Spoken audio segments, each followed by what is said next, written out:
For most of human history, there was no such thing as white, no race, no fixed category, no neat line dividing one kind of human from another.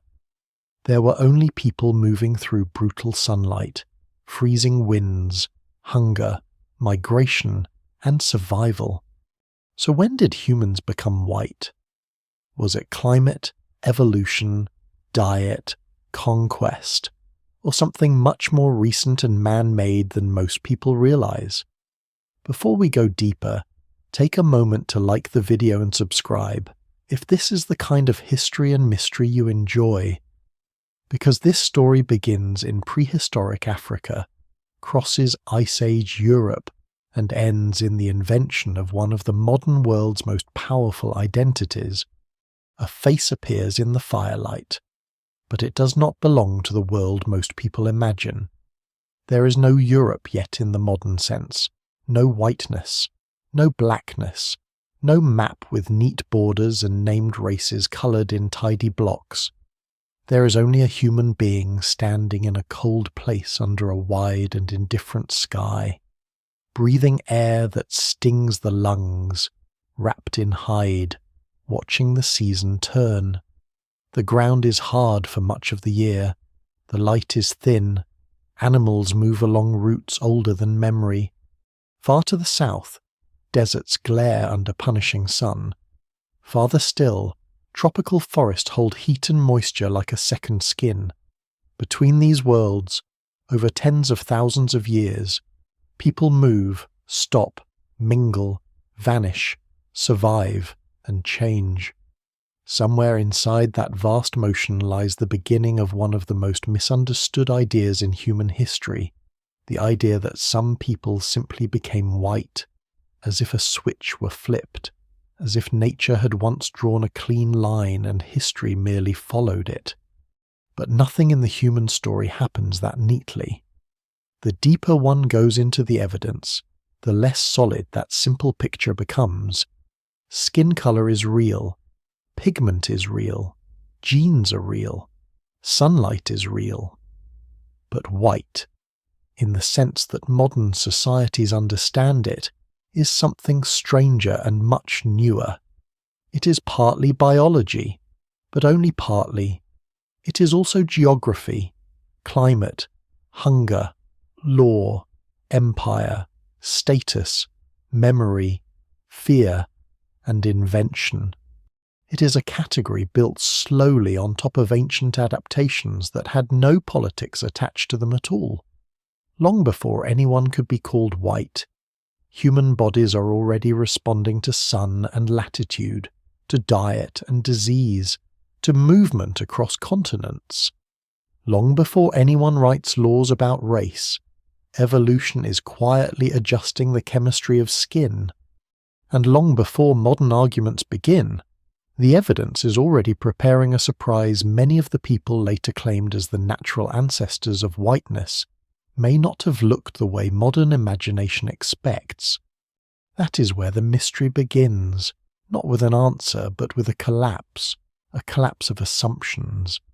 It is easy to look at the modern world and project its categories backward, as if Europeans in the deep past have always been pale, as if skin tone and identity have always travelled together, as if the human past has been arranged into stable colour-coded groups waiting to be discovered. The record does not support that. What survives in the record suggests something far more fluid and far more human. Ancient DNA, fossil evidence, archaeology, climatology, and evolutionary biology all point toward a long process rather than a moment of transformation. Scholars still debate some of the details, especially the timing and strength of selection in different regions, but the overall shape is now difficult to ignore. Light skin in some populations emerges gradually. It emerges unevenly. It emerges in different ways in different places, and the social meaning later attached to that skin emerges later still. To understand when humans become white, it helps to begin by stepping outside the question entirely. The phrase itself carries modern baggage. It sounds biological, But it is already political before the investigation even starts. It assumes that white is a natural endpoint, a stable condition, something that can be located in prehistory the way one might locate the spread of farming or the extinction of mammoths. Yet skin color and racial identity do not belong to the same layer of history. One lives deep in human evolution, the other belongs largely to the recent past. They overlap, but they are not the same thing. Confusing them has caused generations of bad science, lazy storytelling, and ideological fantasy. Before we go deeper, take a moment to like the video and subscribe, if this is the kind of history and mystery you enjoy. The reason the question endures is that it seems simple. Human beings spread into Europe and northern Asia. Northern regions receive less intense ultraviolet radiation. Lighter skin helps with vitamin D production under lower UV conditions. Therefore, people in those regions become lighter and eventually white. At first glance, it sounds almost complete, but each step hides complications. Humans do not arrive in empty lands untouched by earlier populations. They do not all eat the same foods. They do not all face the same climates. They use clothing, fire, shelter, and seasonal movement to alter the raw pressures of environment. They migrate repeatedly. They mix. Some populations keep darker pigmentation longer than expected. Some lighter variants appear surprisingly late. In some cases, culture changes the problem before genes do. In others, genes change after culture has already altered daily life. No single explanation fully accounts for the whole pattern. Then there is the problem of time. People often ask this question as if it should produce a date, a year, a threshold, a before and after. But human evolution rarely offers such conveniences. There is no morning when one generation wakes up still dark and the next wakes up white. What exists instead is a series of tiny adjustments accumulating over enormous stretches of time, scattered across populations that are themselves constantly moving and recombining. And then, thousands of years later, societies begin naming and ranking human differences in ways those ancient people would never have recognized. By the time the word white gains the social force it carries in the modern world, the biological story underneath it is already ancient, tangled, and partly forgotten. This is why the topic attracts so much confusion. Some want a scientific explanation stripped of politics. Others want political certainty disguised as science. Some approach the subject through identity, others through ancestry, others through climate and genes. But the evidence does not exist to flatter modern instincts. It exists to correct them. The first correction is blunt, dark skin is the ancestral human condition. For most of our species' history, that is where the story begins. The earliest Homo sapiens evolve in Africa under conditions where high melanin levels provide critical protection against intense ultraviolet radiation. This is not a minor detail, it is the foundation. Pale skin is not the original human state from which others diverge. Quite the opposite. Lighter pigmentation in some populations is a later development. It is derived, not primordial. That alone unsettles centuries of assumption. The second correction is just as important. Ancient people do not fit neatly into modern racial boxes. A population can carry ancestry associated today with one region and still possess physical traits that later stereotypes would place elsewhere. The evidence remains incomplete, but ancient genomes have already shown combinations that would once have been treated as improbable or impossible. In prehistoric Europe, for example, it appears that some people had dark skin alongside light eyes, a pairing that disrupts the lazy visual grammar of the modern racial imagination. That does not mean every early European looked the same. or that researchers can reconstruct every ancient face with certainty, it means the old story was too simple by far. The third correction is more unsettling still. White is not just a description of skin tone, it is a historical identity built in layers. It takes shape through the ancient world only faintly, through custom and status more than race in the modern sense. It becomes harder-edged much later, especially in the age of conquest, colonization, enslavement, and legal classification. In other words, even after lighter skin evolves in many populations, those people are not yet white in the social and political sense that later societies would understand. Biology comes first, but identity comes later and is built for different reasons. So the question has to be split in two. When do some humans evolve lighter skin? And when do some societies begin calling certain people white? Those are not rival questions. They are connected, but they belong to different timescales. One unfolds over tens of thousands of years through migration and natural selection. The other unfolds over centuries through institutions, myth-making, and power. The tragedy of the modern conversation is that these two stories are often collapsed into one, allowing biology to be used as a false justification for hierarchies that are historical, not natural. The closer one looks, the more remarkable the real story becomes. It is not a tale of purity. It is not a tale of fixed races marching out of prehistory fully formed. It is a tale of adaptation and mixture, of bodies meeting unfamiliar light, of food and famine, of children inheriting variants that once meant little and later mattered a great deal, of lineages crossing paths again and again, of old landscapes now drowned, frozen, forested over, or turned to farmland, of bones in caves, genomes in laboratories, and pigments in skin cells carrying traces of decisions made by no one and shaped by everyone. This is also a story about the limits of the record. Archaeology can recover tools, burials, and traces of movement. Ancient DNA can reveal ancestry and some traits.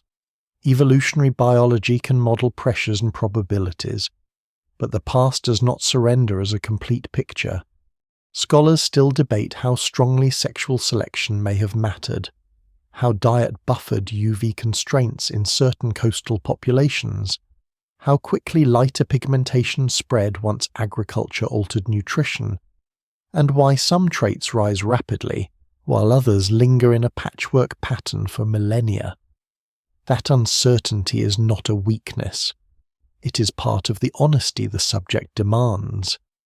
The older the story, the more careful one must be about the difference between what is known and what is inferred.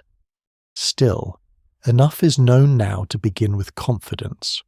The story does not start in Europe. It does not start with whiteness. It starts in Africa, where our species takes shape under a sun powerful enough to leave its mark on every generation. There, deep in the human past, the baseline is set. There, before the cold north, before farming, before empire, before race, the human body is already solving a problem of light. Everything that comes later grows from that ancient beginning. And so the firelit face at the start of this journey begins to shift in meaning. It is no longer the first white person standing at the edge of some frozen plain. It is simply a human being in transit through history, carrying an inheritance much older than Europe and moving toward a future no one can see. The categories will come later. The arguments will come later. The laws and myths and borders will come later.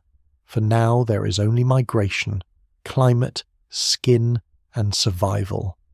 To understand when humans become white, the search has to go back to the world before whiteness exists at all, to the continent where our species is born, where dark skin is not a deviation, but the original human answer to the sun. Africa is not the prologue to the human story. For most of that story, Africa is the story. The oldest chapters of Homo sapiens unfold there across immense spans of time, in landscapes so varied that any simple image of a single cradle quickly dissolves. There are open savannas washed in fierce light, highlands with cooler air, river corridors, woodlands, shifting shorelines, and deserts that expand and retreat with the pulse of climate. Human beings do not emerge in one static setting and then remain unchanged until departure. They live in motion from the beginning, and the pressures acting on their bodies are shaped by that motion. Among the most powerful of those pressures is sunlight, not merely as warmth or illumination, but as a force capable of entering the chemistry of life itself. Skin is the visible surface of that long negotiation. It is easy to think of skin color as a superficial trait because it appears on the outside, but biologically it is anything but superficial. Human skin is a living boundary. It regulates heat, water loss, immune defense, and protection from the environment. Pigmentation, in particular, is tied to the management of ultraviolet radiation. Too much UV can damage DNA, increase the risk of skin injury, and, crucially, degrade folate, a vitamin essential to cell division and healthy fetal development. Too little UV, on the other hand, can reduce the skin's ability to synthesize vitamin D, which is essential for bone health, immune function, and many other processes. Human pigmentation evolves inside that balance. In equatorial and near-equatorial environments, where UV levels are consistently high, darker skin provides a powerful and elegant solution. It does not make people immune to the sun, but it offers critical protection, where the cost of failing to do so can be measured across generations. This is why dark pigmentation is understood as the ancestral condition for our species. It is not an optional feature acquired by some populations later. It is the inherited baseline shaped by the environments in which Homo sapiens evolved. The evidence for that conclusion comes from several directions at once: comparative biology, genetics, anthropology, and the broader distribution of ultraviolet radiation across the globe. Our primate ancestors likely lost much of their body hair over evolutionary time, perhaps in connection with thermoregulation, sweating, activity patterns, and parasite reduction. Once that protective covering thinned, exposed skin became far more vulnerable to the sun. Increased melanin offered protection, and over long periods that protection became built into the human body as a default. There is a temptation, especially in modern discussions, to treat this as a political statement. It is not. It is a scientific one. The earliest modern humans were not pale people who later darkened under tropical skies. The reverse picture is much closer to the truth. Lighter skin in some populations is a later adaptation that emerges as humans move into regions with very different light environments. That point matters because it overturns an old hierarchy hidden inside many popular assumptions. It places dark skin where the evidence places it at the center of early human history, not at its margins. Yet even here, caution matters. Dark skin is not a single exact shade, and Africa itself has never contained a single uniform human appearance. The continent is vast, and its populations have always been diverse. Different groups, under different ecological and historical conditions, have displayed variation in pigmentation and other physical traits for tens of thousands of years. What survives in the record suggests a broad ancestral pattern rather than a single visual template. Evolution works on populations, not on neat categories designed for modern convenience. So when scholars describe early Homo sapiens as dark-skinned, They are not claiming visual uniformity from Morocco to South Africa, from the Nile Valley to the Cape. They are identifying the general adaptive direction favoured by strong UV exposure across the long development of our species. There is something else that often gets lost in simplified retellings. Skin colour does not evolve in isolation. It belongs to a wider bundle of human adaptations, behaviours, and environments. Early humans use shade, timing, movement, water, and eventually material culture to manage exposure. They do not simply stand beneath the sun as passive subjects of selection. Like all human beings, they alter their surroundings as they are altered by them. But biology still matters, and over deep time the selective pressures are strong enough to leave lasting signatures in the genome. Some of the genes later associated with pigmentation are old, and some vary in ways that reflect very ancient human population histories. The details can be complicated, and scholars still debate how particular variants interacted across regions and periods. But the central point remains solid. The original human answer to intense sunlight is not whiteness. It is melanin. That answer carries consequences beyond appearance. Folate protection may have been especially important in equatorial zones because the vitamin plays a role in reproductive success and fetal development.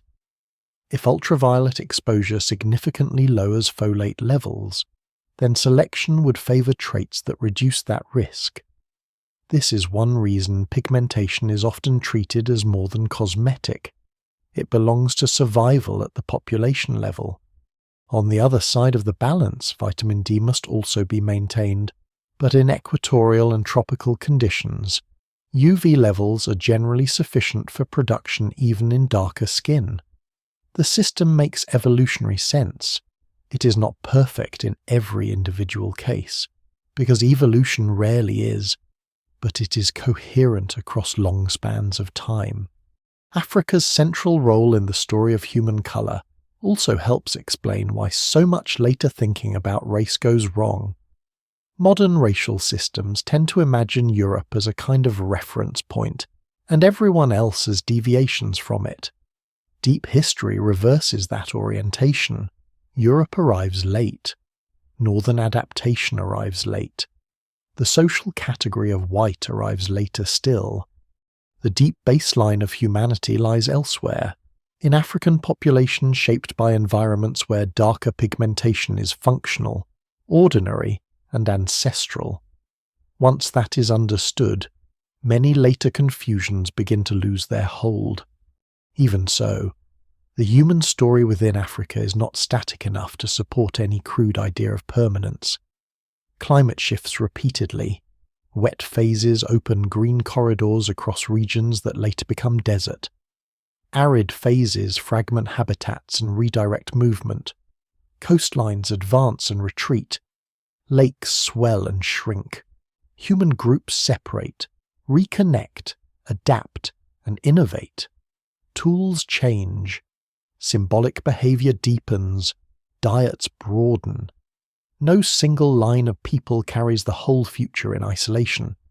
The populations that eventually contribute to migrations out of Africa emerge from a continent already layered with diversity and ancient structure.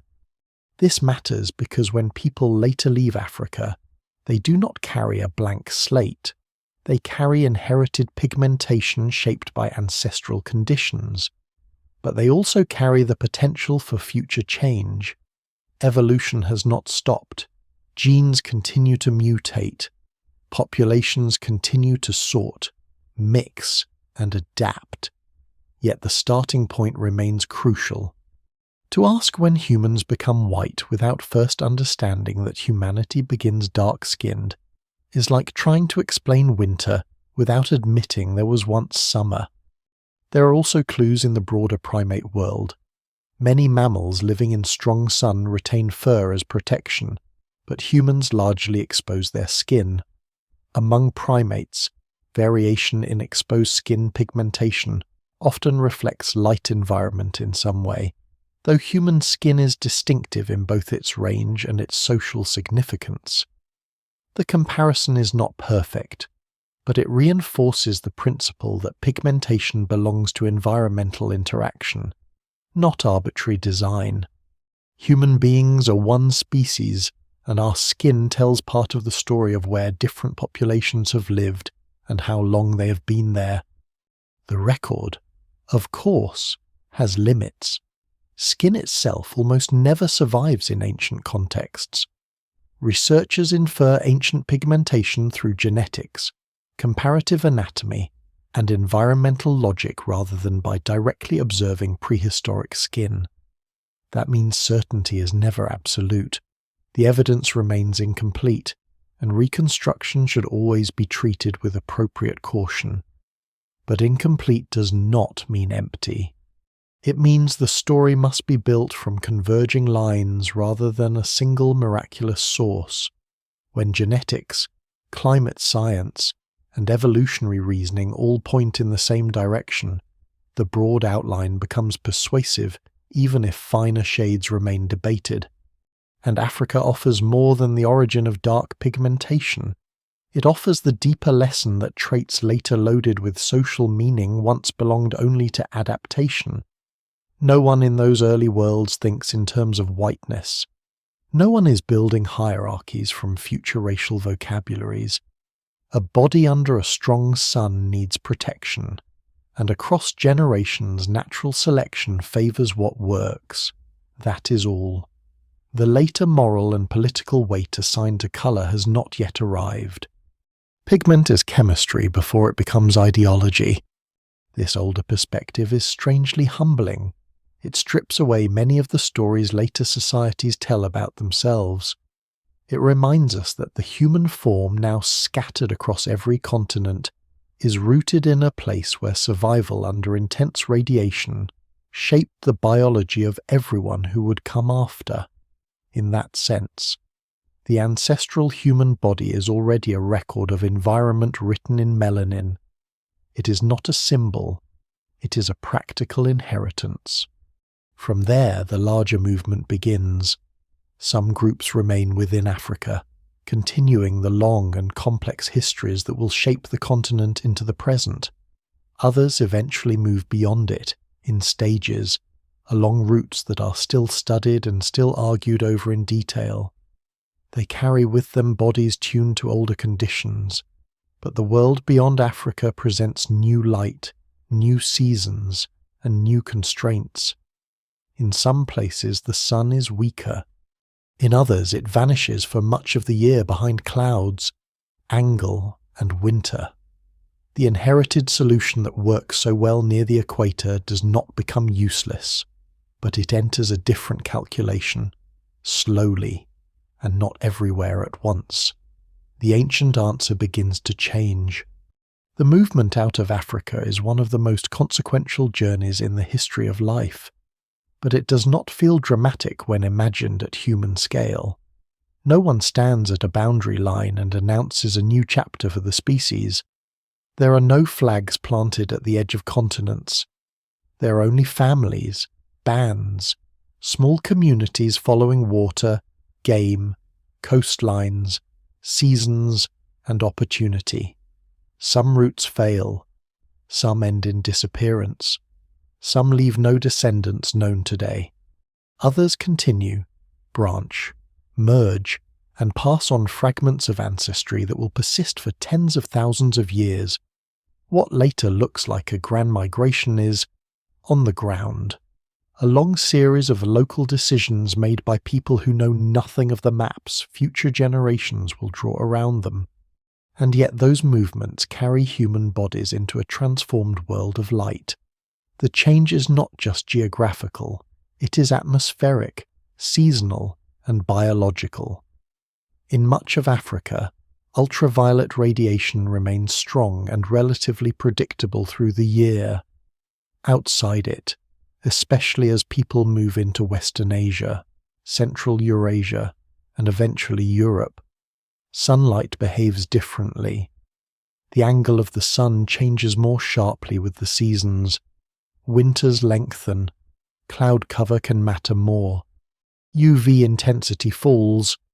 In some places there are long months when the body receives far less opportunity to make vitamin D through the skin. These changes are subtle at first, especially across intermediate latitudes, but over long stretches they become powerful. Human beings are now living under a sky that asks different things of them.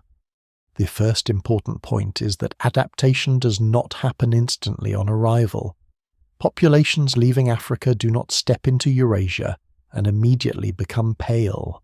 They remain, for generations upon generations, the descendants of dark-skinned tropical ancestors. That inherited pigmentation still performs many functions. It still protects the skin. It still reflects the evolutionary logic that shaped the species for most of its past. But in lower UV environments, the balance begins to shift. The problem is no longer simply how to defend the body from excess sunlight. It is how to preserve enough ultraviolet exposure to maintain vitamin D production, while still navigating the demands of climate, diet, and survival. This does not mean that lighter skin is an inevitable result the moment latitude increases. The evidence suggests a much slower and messier process. Human beings are not naked organisms exposed directly to natural selection in the simplest possible way. They are cultural animals. They build shelters, wear clothing, use fire, hunt seasonally, preserve food, and occupy varied ecological niches. A group living near the coast and eating vitamin D-rich marine foods may experience different pressures than a group inland dependent on other resources. A population moving through temperate zones with substantial sunlight may not face the same constraints as one enduring long dark winters at high latitude. No single environmental variable explains everything. Still, the broad direction of pressure is clear enough. In regions with lower UV exposure, very dark skin can reduce the efficiency of vitamin D synthesis. Over long periods, especially where diet does not compensate, that can create health costs. Vitamin D is essential to calcium absorption and skeletal development.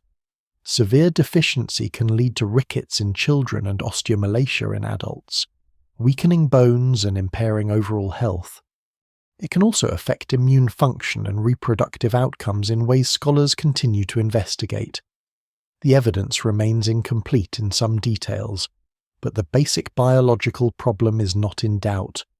Human populations entering lower UV environments must either obtain sufficient vitamin D through diet and behavior, or evolve traits that allow better synthesis under weaker sunlight. At first, culture may soften the challenge more effectively than genes can. Mobility matters, seasonal exposure matters, food matters. So does the pace of movement itself. The spread of Homo sapiens across Eurasia unfolds across many millennia, not in one single rush. Some populations move along southern routes where UV remains relatively strong, others occupy middle latitudes. Some continue east into varied Asian environments. Others enter Europe, where glacial cycles and harsh seasonality complicate life. In each setting, the body is exposed to a different combination of pressures. This is one reason skin color evolution does not produce a single smooth gradient or a single universal timeline. Different populations encounter different problems, and even similar environments can produce different outcomes depending on ancestry and culture. There is another complication often overlooked in popular explanations. The humans arriving in Eurasia are not alone. Other hominins are already there. Neanderthals occupy parts of Europe and Western Asia. Denisovan-related populations inhabit parts of Asia. These are not simply background figures waiting to disappear. They are human relatives adapted to local conditions over long spans of time, and modern humans encounter them, compete with them, and in some cases interbreed with them. The result is not just a replacement story, but a story of contact and mixture. The contribution of these archaic populations to modern pigmentation traits remains a complex subject, and scholars still debate how important their role was in specific cases, but their presence is a reminder that Eurasia is not an empty stage awaiting a single human colour story. It is already peopled, already evolutionary, already complicated. For modern humans, movement into Eurasia also means movement into deep climatic instability. Much of the late Pleistocene is defined by oscillation. Ice advances and retreats. Grasslands spread and contract. Forests shift. Sea levels rise and fall dramatically, at times exposing land bridges and at times drowning them. A route open for one generation may be gone in another. A fertile corridor may become inhospitable. Populations fragment, regroup, and adapt not only to lower UV but to a world of repeated ecological disruption. In such conditions, the idea of a straight-line march toward whiteness becomes difficult to sustain. Human groups are not progressing toward a colour, they are surviving in shifting landscapes. And survival often depends on things that blur the direct force of sunlight. Clothing, for example, becomes increasingly important in colder regions. It protects against freezing temperatures and wind, but it also reduces skin exposure to whatever UV is available. Shelter does the same. Time spent indoors, however rudimentary the indoors may be in prehistoric context, matters too. The more effectively humans protect themselves from cold, the more they may inadvertently intensify the vitamin D problem. This is one of the central paradoxes of northern adaptation. Cultural success can create new biological pressure. By becoming better at living in harsh climates, people may increase the evolutionary advantage of lighter pigmentation.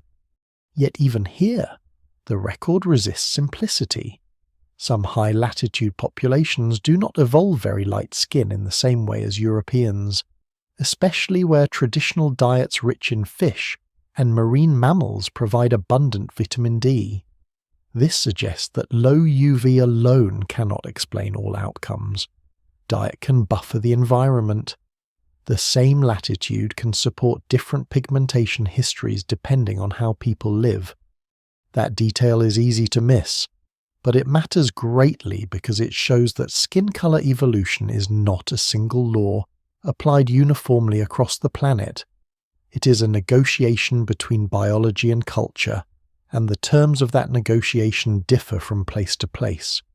What survives in the record suggests that the first modern humans in Europe and parts of Eurasia likely retained relatively dark pigmentation for a long time after arrival.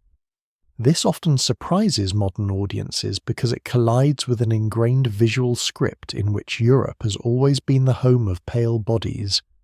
Ancient DNA has done much to challenge that picture. Although early reconstructions always require caution, the accumulating evidence indicates that several pigmentation variants associated with lighter skin in present-day Europeans were not yet common in some of these early populations. In other words, Europe is populated by modern humans long before many of the best-known genetic contributors to very light skin become widespread. That gap between settlement and later pigmentation change is one of the most important clues in the entire story. It suggests that entering a northern region is not enough by itself. Other factors must intensify the selective pressure or alter the ecological balance more dramatically. This is where later developments, especially the spread of agriculture, become so important. But that turning point lies ahead. For now, the world outside Africa is still a patchwork of hunter-gatherers, shifting climates, and populations carrying ancestral pigmentation into new and often difficult conditions. There is also a psychological trap in thinking about skin colour in deep time. Modern eyes tend to exaggerate visible difference and assume it was always socially central.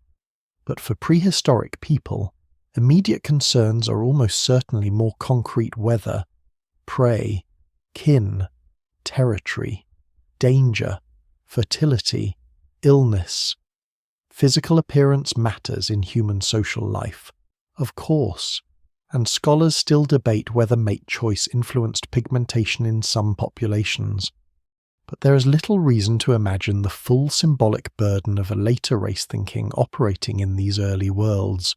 Skin at this stage is still primarily adaptation before it becomes ideology, inheritance before it becomes identity.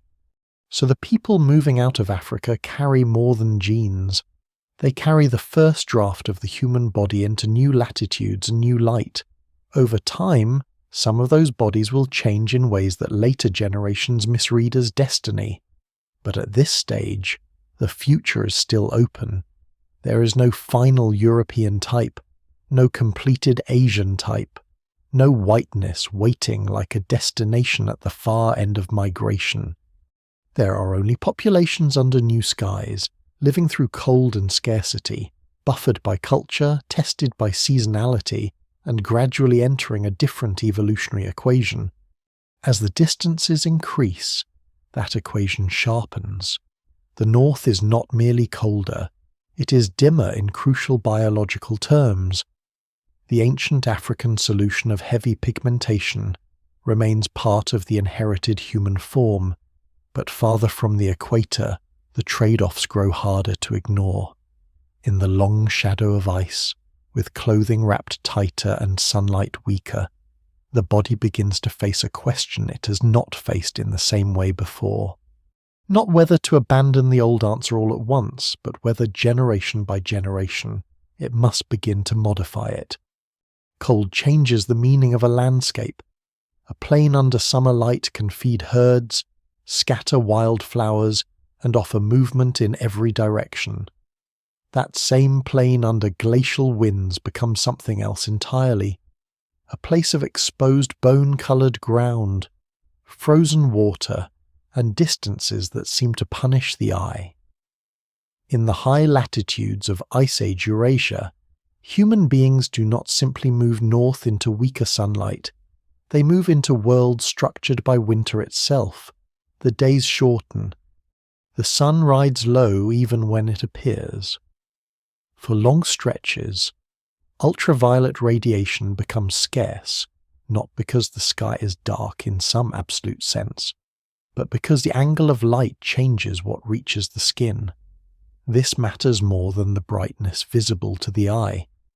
A landscape can feel full of daylight and still offer little useful UV for vitamin D production. The body, in other words, is not adapting to poetry. It is adapting to physics. This is where the old tropical balance begins to strain. In equatorial regions, dark pigmentation protects against excess ultraviolet exposure while still allowing enough vitamin D synthesis. Farther north, especially through long winters, that balance becomes harder to maintain. Very dark skin remains protective, but protection is now less urgent than access. If too little UV reaches the skin, the body struggles to produce adequate vitamin D unless diet provides compensation. Over generations, this creates a subtle but persistent pressure. It does not kill in the dramatic way a predator kills. It erodes.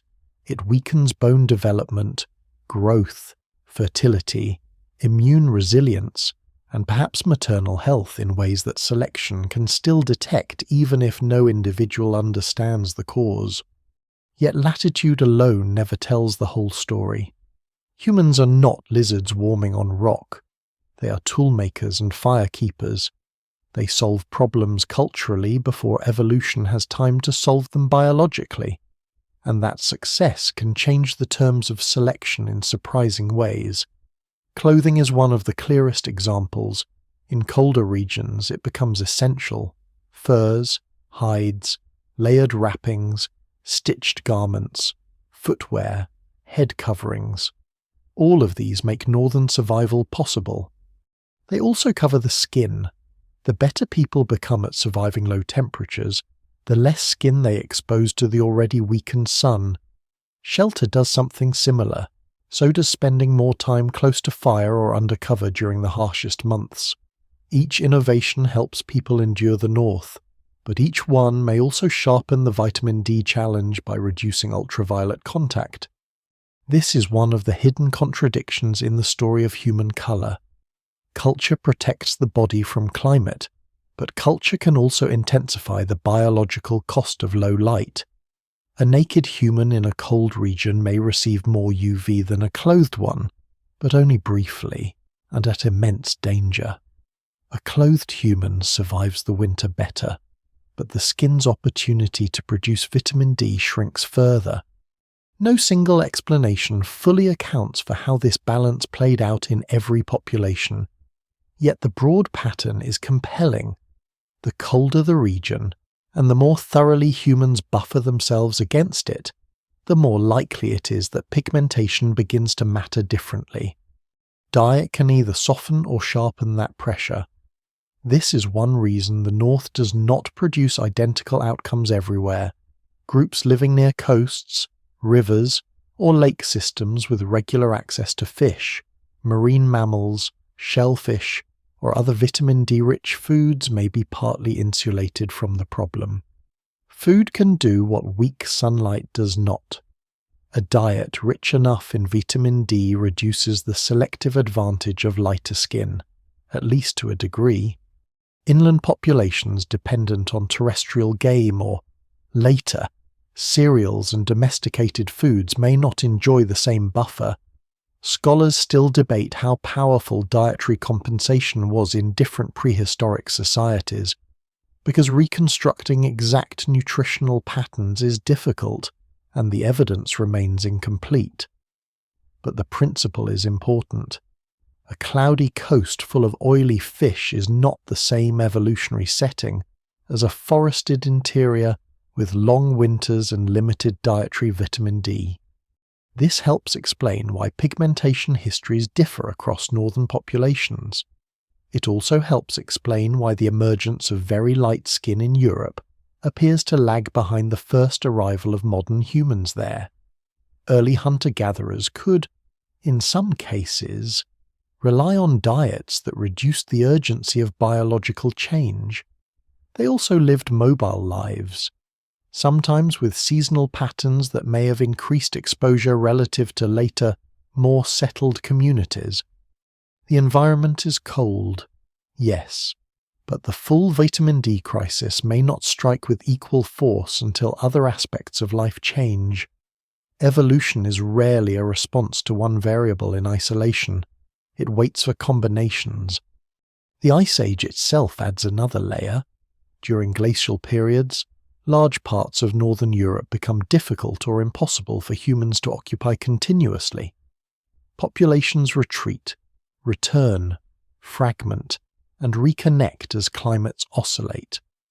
This means selection does not act on one stable northern population for endless, uninterrupted time. Human groups are repeatedly displaced, reduced, reshuffled, or replaced. A beneficial pigmentation variant arising in one place may vanish if the population carrying it disappears. Another variant may spread later under new conditions.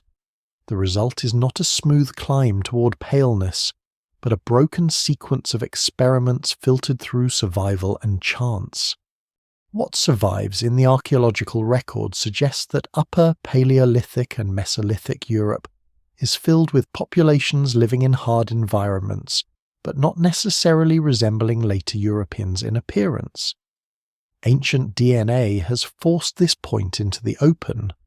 Several early European hunter-gatherer groups appear to have carried combinations of traits unfamiliar to modern stereotypes, with darker skin pigmentation likely persisting alongside features such as light eyes in some populations. That combination is striking not because it is impossible, but because modern racial imagination trains people to expect certain traits to travel together. Prehistory often ignores those expectations. Nature is under no obligation to support the categories that later politics invents. It is tempting to imagine that cold itself directly produces whiteness, as if winter slowly drains colour from the human body. But cold is not the main selective force here. Light is, or more precisely, the scarcity of specific wavelengths of light needed for vitamin D synthesis. Cold matters because it changes behaviour, it drives clothing, shelter, fire use, and seasonal confinement. Those behaviours then change how much UV reaches the skin. The true mechanism is more indirect and therefore more interesting. Humans do not become lighter because snow surrounds them. They become lighter, in some cases, because life in cold places alters their relationship to sunlight. Another detail complicates the picture further. For light protection never stops mattering entirely, even at higher latitudes. The evolutionary trade-off does not disappear, it is reweighted. Too little pigmentation may improve vitamin D production, but too little can also increase vulnerability during sunnier seasons or in lower latitudes. That means selection may favour not the lightest possible skin in every context, but the pigmentation level that best balances competing needs in a particular environment. This is one reason human skin colour forms gradients and mosaics rather than clean divisions, evolution tunes. It does not paint with a single brush. And the tuning is slow. Mutation introduces variation, but only gradually. Selection amplifies some variance, but only if the advantage is real, sustained, and not overwhelmed by other factors such as migration, drift, or dietary change. Small populations can shift traits through chance alone. Large migrations can replace one local pattern with another. A trait favoured in one era may matter less in another. Scholars still debate the exact timeline for when certain light skin-associated gene variants become common in Europe and Western Asia, and the story is still being refined with every new ancient genome. But the older assumption that Ice Age Europeans simply looked like recent Northern Europeans is no longer easy to defend. There is, too, a human dimension hidden beneath the science. For the people living through these latitudes, none of this is an abstract adaptation problem. It is a matter of children surviving winter, of bones growing straight or weak, of pregnancies carried to term, of pain that comes without visible cause, of bodies trying to live under skies that were not the skies of their ancestors. No one names vitamin D, no one measures UV index, but the consequences are real all the same. Evolutionary pressure is simply ordinary suffering repeated often enough to matter. The farther north the story goes, the clearer the tension becomes. Human beings have entered an ecological zone where inherited pigmentation, ancestral to a sunnier world, may no longer be optimal under all conditions. But the North does not force a single answer immediately. Instead, it sets the stage, applying pressure unevenly, seasonally, sometimes weakly, sometimes hard. For long stretches, culture and diet may hold the line. Then circumstances change. Some populations settle more permanently, some lose access to nutrient-rich foods, some grow denser, some move again. The balance shifts with them. This is why the question of when humans become white cannot be answered by saying when they moved north. Moving north begins the problem. It does not complete the solution. The Ice Age world creates the conditions under which lighter pigmentation may later become advantageous in stronger ways, but it does not instantly produce the pale populations of the modern imagination. That transformation, where it happens, still lies in the future. For now, the human body is under pressure, but the genetic answer is only beginning to gather shape in the dark. The first thing to understand about genes is that they do not arrive as a plan. There is no master design for human colour waiting quietly inside the species from the beginning, ready to activate when people reach colder skies. There is only variation, Mutations appear, most of them unnoticed, many of them irrelevant, some harmful, a few useful under the right conditions. Selection does not invent traits out of nothing. It works with what chance provides, and what chance provides is always uneven, local, and incomplete. That is why the evolution of a lighter skin is not a single event and not the work of a single gene. It is a slow rearrangement of many small biological levers, each affecting the production, transport, and expression of pigment in slightly different ways. Melanin remains the key molecule in the story. Human skin color depends largely on the type, quantity, and distribution of melanin produced in the skin, especially eumelanin, which provides darker brown and black pigmentation and offers greater protection against ultraviolet radiation. But the path from DNA to visible skin tone is complicated. Multiple genes influence how much pigment is made, how it is packaged, how it is moved within cells, and how it is expressed in different parts of the body. In modern genetics, a few of these genes have become especially well known in discussions of European pigmentation, among them SLC24A5, SLC45A2, and TYR, while other genes such as OCA2 and HERC2 are often discussed in relation to eye color. The details can become technical very quickly, and ancient populations do not sort neatly according to modern trait labels. But the broad lesson is simple. Lighter skin emerges not through one switch being flipped, but through a combination of variants rising in frequency over long periods of time. This matters because the older popular story often imagines whiteness as a kind of package trait. People move north, become white, and with that transformation comes the familiar visual set associated with later Europeans. Ancient DNA has dismantled that picture. Traits do not always travel together. A person can carry lighter eyes without the skin variants common in modern Northern Europeans. A population can retain darker pigmentation, while already showing some traits later associated with Europe. Evolution does not care about the neat visual bundles preferred by later racial thinking.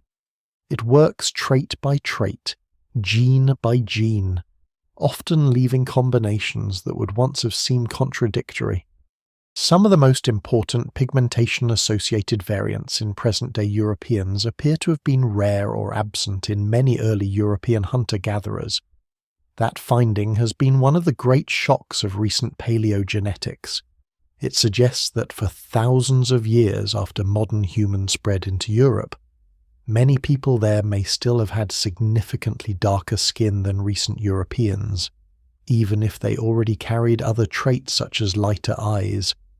The evidence remains incomplete, and researchers are careful not to overstate any single reconstruction. But the overall pattern is now strong enough to change the conversation. Europe is inhabited long before the rise of what would later become the dominant light-skinned genetic profile in many European populations. The gene SLC24A5 is especially important in this regard, because one derived variant strongly associated with lighter skin in Western Eurasian populations becomes common only later than many people once assumed. The same is true, though with different timing and regional patterns, for SLC45A2. These variants do not create whiteness in any social sense, and they do not account for all human skin variation, but they are major pieces of the biological story in Europe and parts of Western Asia. Their spread seems to reflect selection, but not necessarily immediate selection at the first moment humans enter low UV latitudes.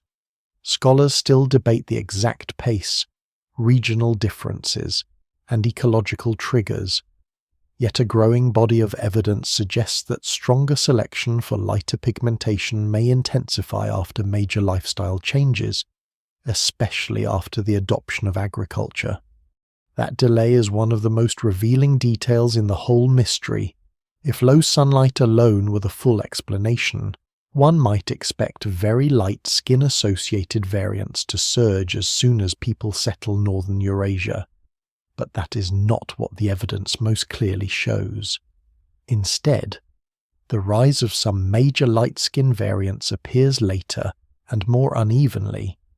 This suggests that the north sets the stage, but other changes sharpen the evolutionary pressure. The body can tolerate a lot under mobile foraging conditions, especially if diet offers some compensation. It may tolerate less when food narrows, settlements become more permanent, and lifestyles reduce flexibility. Genes begin to matter more sharply when culture rearranges the environment in new ways. There is also the question of pace. Evolution is often imagined as glacially slow, but in some circumstances selection can move with surprising speed. A trait that offers a consistent reproductive or survival advantage can spread rapidly through a population in evolutionary terms, especially if populations are not enormous and the pressure is strong. Some researchers believe that certain pigmentation variants in Western Eurasia rose comparatively fast once the selective environment changed in the right way. Others caution that the picture is still incomplete because ancient DNA samples remain patchy in time and geography. Both points can be true at once. The available evidence is powerful, but it is still a sample of the past, not the whole of it. Then there is convergence. Lighter skin evolves in more than one part of the world, but not always through the same genetic pathway. East Asian populations, for example, also include lighter pigmentation in many regions, yet some of the underlying genetic contributors differ from those common in Europe. This is an important reminder that similar environments do not always produce identical genetic solutions. Evolution can arrive at comparable outward results by different routes. No single explanation fully accounts for global skin variation because human populations have adapted repeatedly, under different histories, with different starting genetic material. Light skin is not one invention. It is a family of adaptations. That family remains incomplete even today. Human pigmentation exists on a spectrum because the underlying genetics are polygenic and interactive. Sun exposure affects visible complexion. Ancestry affects baseline tone. Selection may favor different outcomes at different latitudes, but migration keeps shuffling populations and traits. This is why ancient DNA results so often appear to complicate the story rather than simplify it. The farther researchers look back, the less likely they are to find the clean ancestral categories imagined by 19th century race theory. Instead, they find moving populations, partial trait sets, and a constant tension between ancestry, adaptation, and environment. Some of the confusion comes from treating modern Europeans as if they represent an unchanged Ice Age condition. They do not. Present-day populations are the result of repeated mixture events layered across prehistory and history. Hunter-gatherers, early farmers, and later steppe-associated populations all contribute to the ancestry of many Europeans. The pigmentation profile common in Europe today emerges through this long blending and selection process. Not from one original European stock existing in finished form from the start. What survives in the record suggests a world of continual recombination rather than purity. And recombination matters because selection works on real populations, not on abstract traits floating free of ancestry. A useful pigmentation variant can only spread if it enters a population and is passed on often enough to rise in frequency. Migration therefore becomes part of the mechanism. A gene may originate or become common in one region and then travel with people into another. Later population movements may amplify it dramatically. This means that asking when lighter skin evolves is inseparable from asking who is moving, who is mixing, and under what conditions their descendants live. Genes do not march independently through history. They travel in human bodies.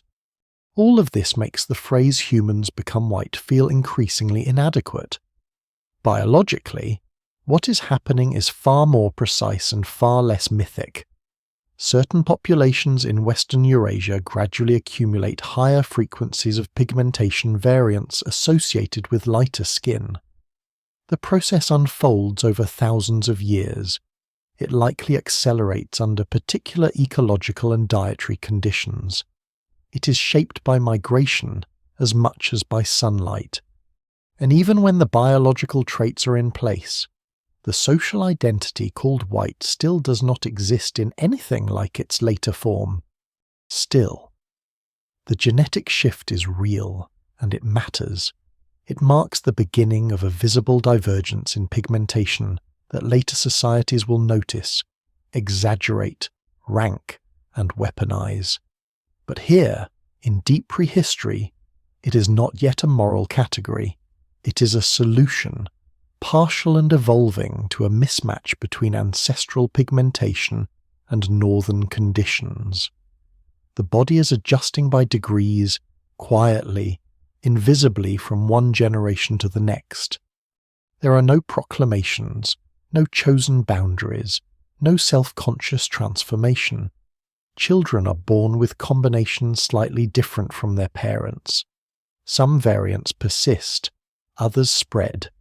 Slowly, the inherited African baseline, still present in humanity's deep structure, is being modified in certain lineages by the demands of a different sky. And yet even now, the North is not uniformly pale. The genes are beginning to shift, but the older image still lingers in flesh and ancestry. Europe, in particular, remains far darker in its human past than modern myth is comfortable admitting. The next surprise in the record is not that lighter skin eventually evolves there. It is that for so long, it seemingly does not dominate. Europe was never an empty white stage waiting for history to begin. It is easier, from the vantage point of the modern world, to imagine the continent as if it always belonged to pale bodies, moving through familiar forests and villages, as if the look of recent Europeans stretches backward unchanged into the Ice Age. That picture is comforting to certain myths because it makes the past appear stable and inevitable. Ancient DNA has been especially destructive to that illusion. The more evidence accumulates, the harder it becomes to maintain the older assumption that Europe has always been peopled by populations resembling its later inhabitants in any simple visual sense. The continent has a past, but it does not have a fixed face. For a long time, this was difficult to see clearly because bones do not preserve skin, and early reconstructions of prehistoric appearance were shaped as much by cultural expectation as by evidence. Archaeologists could recover tools, ornaments, diets, injuries, settlements, and burials. But pigmentation remained largely invisible.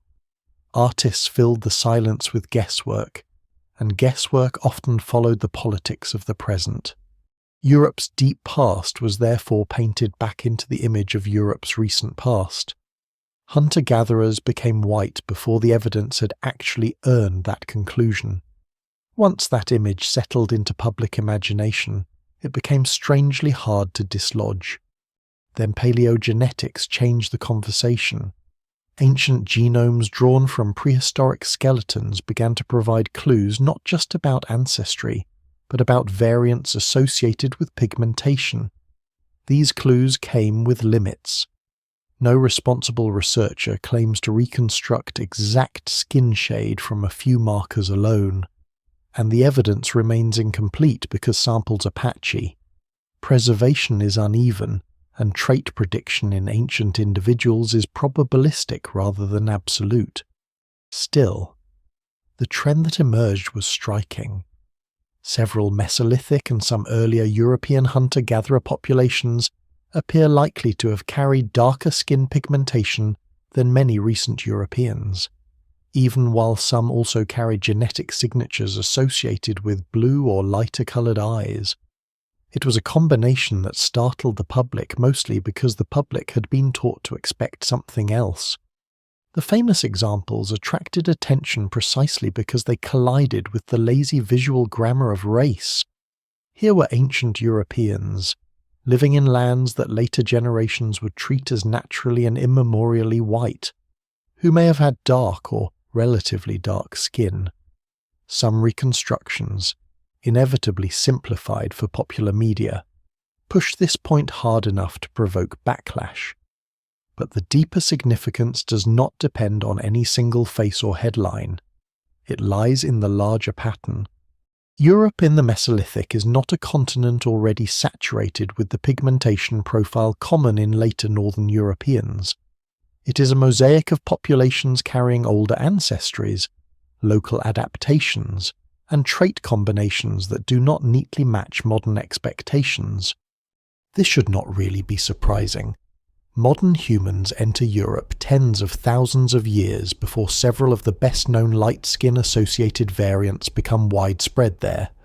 If selection for lighter pigmentation intensifies later, and if migration repeatedly reshapes the continent, then one would expect early Europeans to look different from later ones. The surprise exists only because modern people have been trained to confuse present populations with timeless ones. Prehistory rarely rewards that mistake. What survives in the record suggests that early modern humans in Europe likely endured long periods without the full package of pigmentation traits familiar in much of Europe today.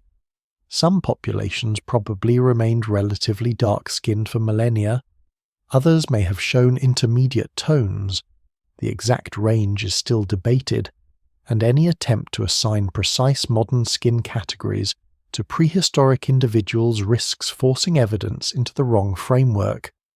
But the broad conclusion is difficult to escape. The first modern Europeans are not simply recent Europeans in fur clothing. They belong to a different stage of the story. The implications run deeper than appearance. If early Europeans remain darker-skinned for long stretches, then the environmental logic alone cannot have been enough to produce immediate pale adaptation. Something else must be slowing, buffering, or redirecting the process. Diet is one likely factor. Many hunter-gatherer groups exploit rivers, coasts, and wild animal foods that may supply more vitamin D than later agricultural diets. Mobility is another. Seasonal movement and varied subsistence strategies may reduce the pressure that a more settled life later intensifies. Population structure matters too. Small, fragmented groups do not guarantee the rapid spread of every advantageous mutation. Climatic instability may repeatedly interrupt demographic continuity. The North may be pressing on the body, but the body is not yet answering in the final way later generations will recognize. This darker European prehistory also exposes how fragile modern racial categories really are. A continent later central to the construction of whiteness does not begin as visibly white in the modern sense. The category claims deep roots, but the biology underneath it turns out to be both more recent and more mixed than the category likes to admit. The old fantasy of an eternal European type starts to dissolve. In its place appears a far less tidy truth. Europe is peopled by successive waves, local survivals, and repeated blends of ancestry, and the visible traits associated with modern Europeans emerge from that process slowly, rather than existing from the start. There is a temptation to turn this corrective into a reversal, to replace one simplistic image with another, and imagine that all early Europeans were uniformly dark-skinned in the same way. The evidence does not justify that either. Prehistoric populations are varied. Europe itself contains multiple ecological zones and receives repeated migrations from different directions. Scholars still debate the extent of regional pigmentation differences and how quickly certain variants spread through different groups. Ancient DNA has transformed the discussion, but it has not turned uncertainty into total clarity. Caution remains essential. The goal is not to swap one certainty for another. It is to let the record be more complicated than myth. Still, some conclusions are firmer than others.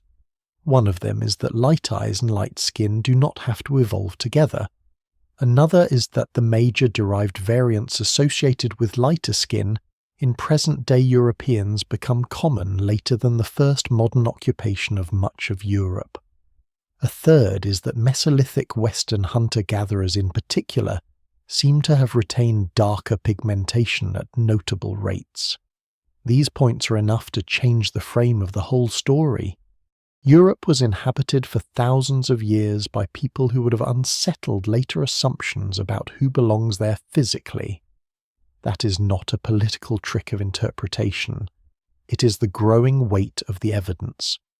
This is also where the visual imagination of prehistory must become more disciplined. The urge to paint the distant past in familiar colours is powerful, partly because people want ancestry to feel recognizable, but ancestry is often less visually continuous than memory would prefer. A land can remain the same land while the faces within it change greatly over time. Coastlines alter, forests expand, languages vanish, religions come and go. Why should skin pigmentation be exempt from the same historical movement? Europe, like every other region, is a place where bodies and environments have negotiated with one another over immense spans of time. The result is not continuity without interruption, but change layered upon older change. And what a strange continent it is in this period. The glaciers retreat, forests spread into former tundra, red deer, boar, elk, aurochs, and fish-shaped subsistence. Rivers serve as pathways and boundaries. Shell middens pile along coasts. Microlithic tools glitter small and sharp in the hands of mobile communities. Burials hint at care, ritual, injury, violence, survival. These are not proto-modern Europeans waiting to invent themselves. They are complete human societies, ancient and adapted, living in post-glacial worlds that feel near enough to our own to imagine and distant enough to remain slightly foreign. Their appearance is part of that foreignness. No single explanation fully accounts for why the image of the white European has been projected so stubbornly backward. Partly it's because later racial ideologies needed antiquity. Partly it's because old scholarship lacked better tools. Partly it is because people confuse climate with inevitability, assuming that Europe must always have produced the faces most common there now. Ancient DNA has broken that spell, but only imperfectly.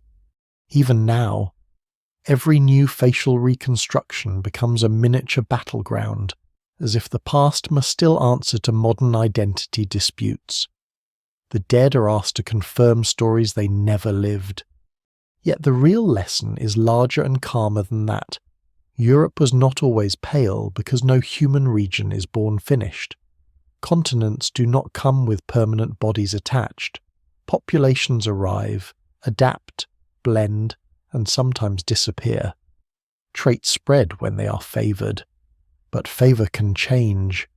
The Europe of hunter-gatherers is not the Europe of Neolithic farmers, and neither is the Europe of Bronze Age pastoralists, Roman subjects, medieval kingdoms, or modern nation-states. To speak of Europeans as one unchanged people is to flatten time into propaganda. That flattening becomes especially dangerous when turned toward the question of whiteness. If Europe itself contains long periods before many Europeans are even biologically light-skinned in the later sense, then whiteness cannot be a timeless European essence. It is already beginning to look like something made in stages, first through adaptation, then through mixture, and only much later through social invention. The biological groundwork is still under construction here. The old northern darkness has not fully lifted from the skin.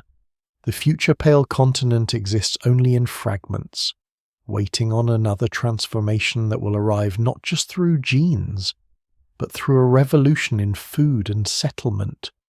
The great turning point does not begin with skin. It begins with seeds, animals, storage pits, grinding stones, fenced spaces, and the strange new promise that food might stay where people put it. For most of human history, communities move through landscapes that remain larger than any settlement. They follow migrations, harvest wild stands, fish seasonally, gather what appears when it appears, and live inside an economy of motion. Then, in different places and at different times, that rhythm begins to tighten. Plants are cultivated, herds are managed, villages grow, the world becomes denser, more permanent, and in some respects, more controllable. It is one of the most consequential transformations in the human past, and it reaches far beyond economics. Once people begin farming, they do not simply change what they eat. They change the entire biological setting in which the body has to survive.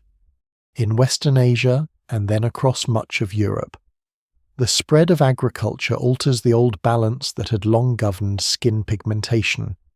Hunter-gatherers often draw nutrition from a broad range of foods, including animals, fish, and seasonal resources that can supply vitamin D in meaningful amounts. Farmers, especially early farmers, often narrow that base. Cereals become central. Dairy comes later in some places and with varying biological consequences.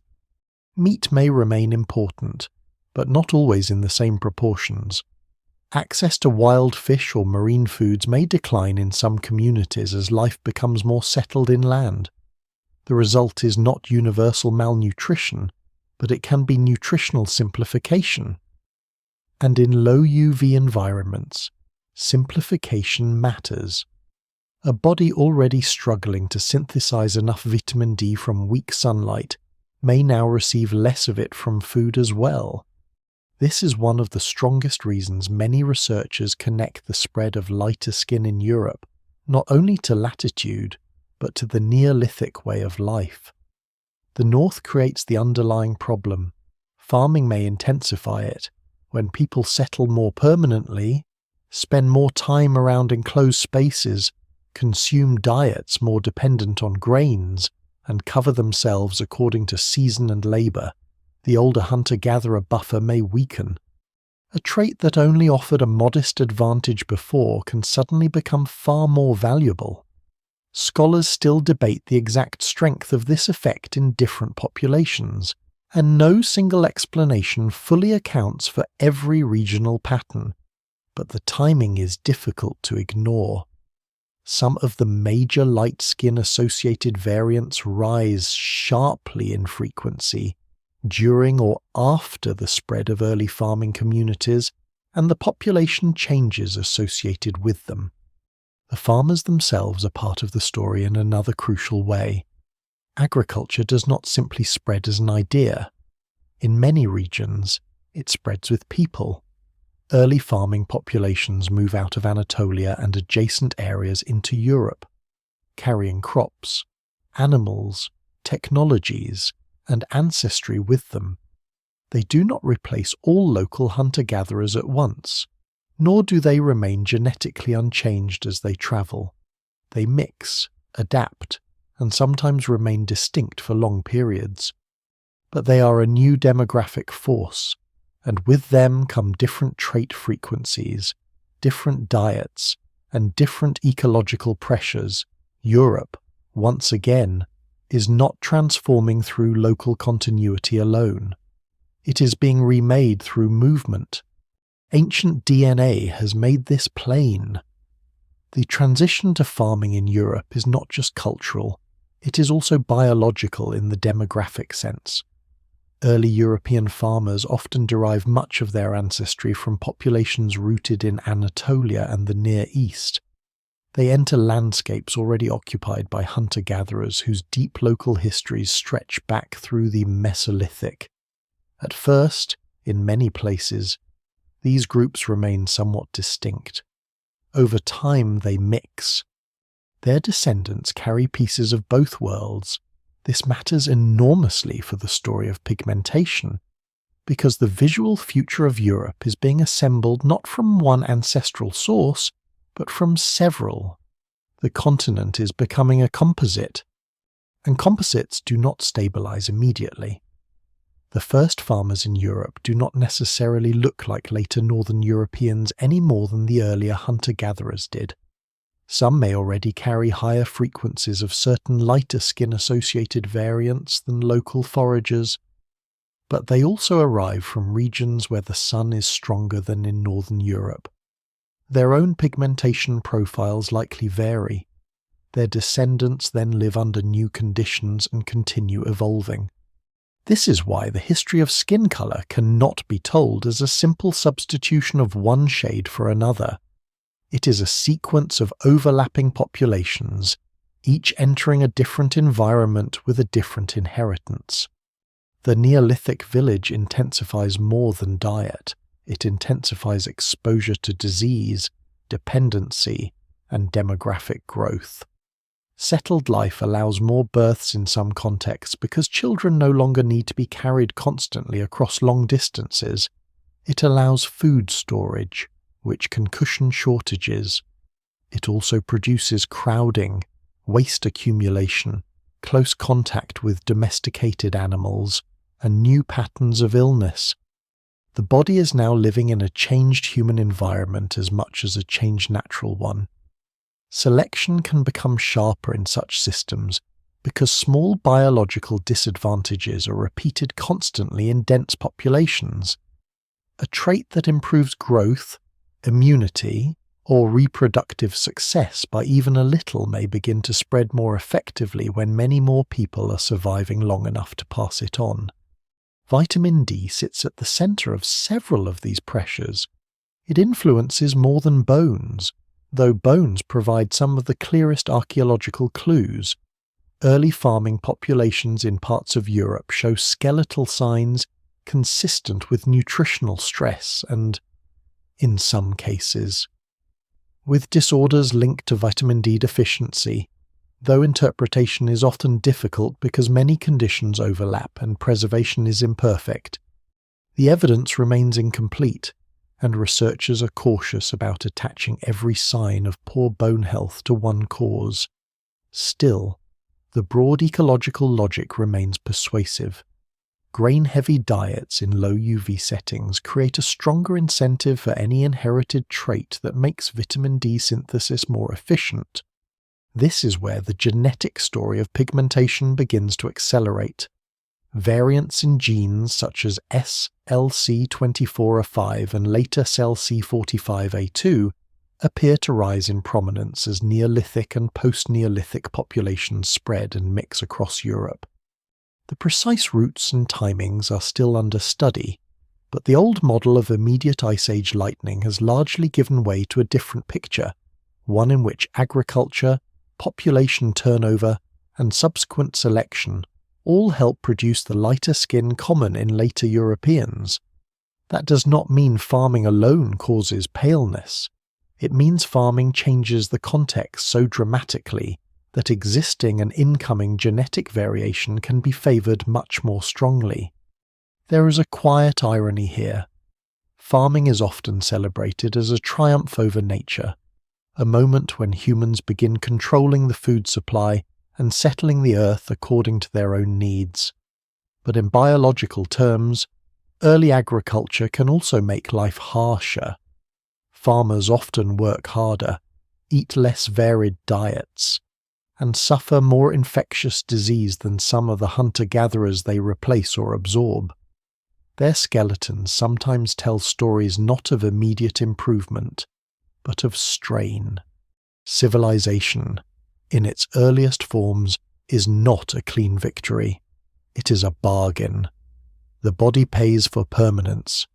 In northern latitudes, Part of that payment may be increased vulnerability to low vitamin D, and part of the long-term answer to that vulnerability may be lighter skin. The social world is changing too, though not yet in a way that resembles modern race.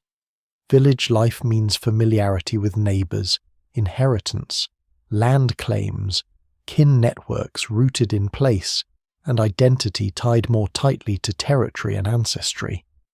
Boundaries matter more when fields are planted and herds are managed. Outsiders may be noticed differently. Physical appearance may carry social meaning in local contexts, as it always can among humans, but there is still a long distance between that and the later legal political category of whiteness. At this stage, the change is still mainly demographic and ecological. Biology is being pulled by new ways of living, not yet by ideologies of colour. The spread of agriculture also ensures that Europe will not remain a land of isolated local foragers. Paths of contact widen, exchange networks thicken, crops, animals, people, and genes travel. Some communities resist, some blend, some vanish. Forests are cleared in patches, houses stand where camps once moved on. Ancestors are buried closer to home. Children grow up under the rhythms of sowing and harvest rather than migration and seasonal chase. In this denser world, pigmentation is no longer responding only to sun and season. It is responding to settlement itself. What survives in the record suggests that the whitening of Europe, in the biological sense, is not simply an Ice Age inheritance but a Neolithic and post-Neolithic process, layered on top of older migrations. The deep ancestral darkness of Homo sapiens is still present in the background, modified first slowly, then more sharply under the combined pressures of low UV, altered diet, new ancestry streams, and larger settled populations. Scholars still debate how much each factor mattered in different regions. Some emphasize selection on standing variation. Others emphasize the arrival of new variants through migrating farmers. Most likely, both mechanisms played roles. The past rarely grants the comfort of a single cause, so the farmer's field becomes part of the colour story, not because ploughed earth makes skin pale by some symbolic law, but because agriculture reorders human life so completely that the body must solve an old environmental problem under new constraints. A continent of darker hunter-gatherers begins to give way to something more mixed, more settled, and more evolutionarily exposed in a different way. The answer is still incomplete. Europe is still a patchwork. But the old dim north has found a stronger grip on the skin, and the next layers of ancestry are already on the move. For a long time, prehistory was told as if one people followed another in a neat procession, as if Europe and Western Asia were a sequence of simple replacements, first hunters, then farmers, then the ancestors of later nations, each marching onto the stage in turn. The real landscape is much less orderly. It is a patchwork world, layered with populations that overlap in time, mix unevenly, borrow from one another, resist one another, and sometimes persist in surprising isolation for centuries. If the earlier chapters of this story have already weakened the idea of a single moment when humans become white, this middle ground shatters it completely. There is no one Europe here. There are many Europes living side by side. In the wake of the first agricultural expansions, hunter-gatherers do not simply disappear the moment farming arrives. In some regions they retreat, in others they endure, in others they intermarry with newcomers and leave descendants carrying both worlds at once. Some adopt elements of farming slowly while maintaining older life ways. Others remain foragers for astonishingly long periods alongside settled agricultural populations. Rivers, forests, coasts, marshlands, and mountains all shape the rhythm of contact. The record suggests a continent not of instant transformation, but of long coexistence. That coexistence matters for ancestry, and ancestry matters for appearance. Europe remains biologically mixed because its people remain socially and geographically mixed. Western hunter-gatherers, Eastern hunter-gatherers, early Anatolian-derived farmers, and groups connected to the Caucasus and neighbouring regions all contribute, in different times and places, to the human mosaic of prehistoric Western Eurasia. These labels are modern analytical tools, not identities the people themselves would have recognized, but they help capture a crucial truth. Prehistoric populations are not interchangeable. They carry different genetic histories, different diets, different mobility patterns, and likely different physical trait frequencies. When they meet, the result is not a clean handoff but recombination. Traits spread through those mixtures unevenly, and some remain localized for long periods. This is one reason ancient pigmentation is so hard to reduce to a single narrative. In one valley, a community may carry mostly local hunter-gatherer ancestry with relatively dark pigmentation still common. In another, incoming farming ancestry may be stronger, perhaps bringing a different profile of skin-associated variants. Along a coast, marine resources may continue to buffer vitamin D pressure. Inland, cereal dependence may deepen it. A dense forest frontier may slow contact for generations. An open corridor may speed it. Scholars still debate the fine regional chronology of many of these processes because the evidence remains incomplete and the map is always changing with each new ancient genome. But the broader pattern is clear enough. The prehistoric world is patchwork before it is anything like uniform. Western Asia is no less complex.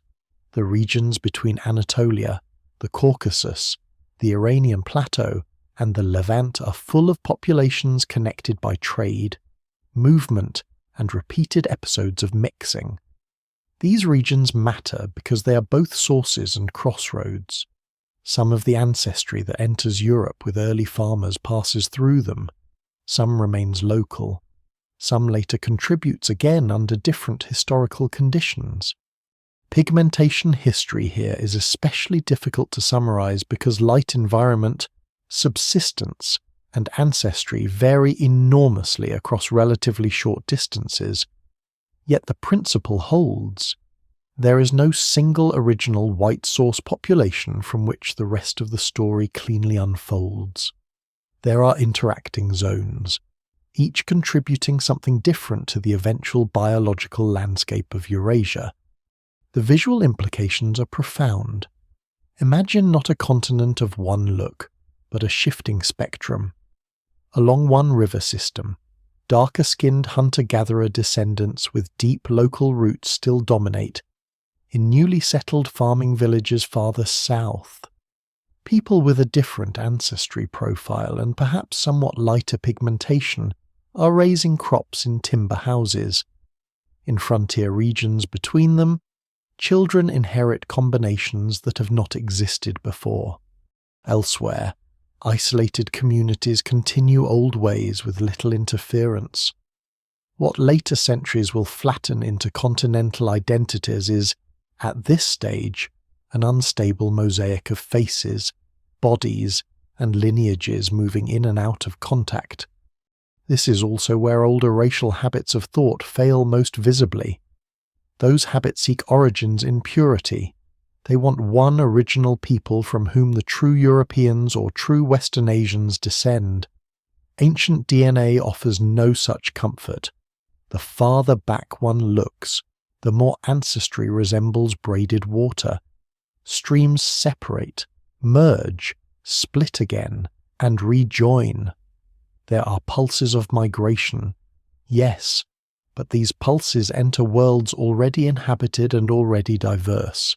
Some groups leave large descendants. Others leave only faint traces. Some lineages, once widespread, later shrink almost to invisibility. A population that seems central in one millennium may be peripheral in the next.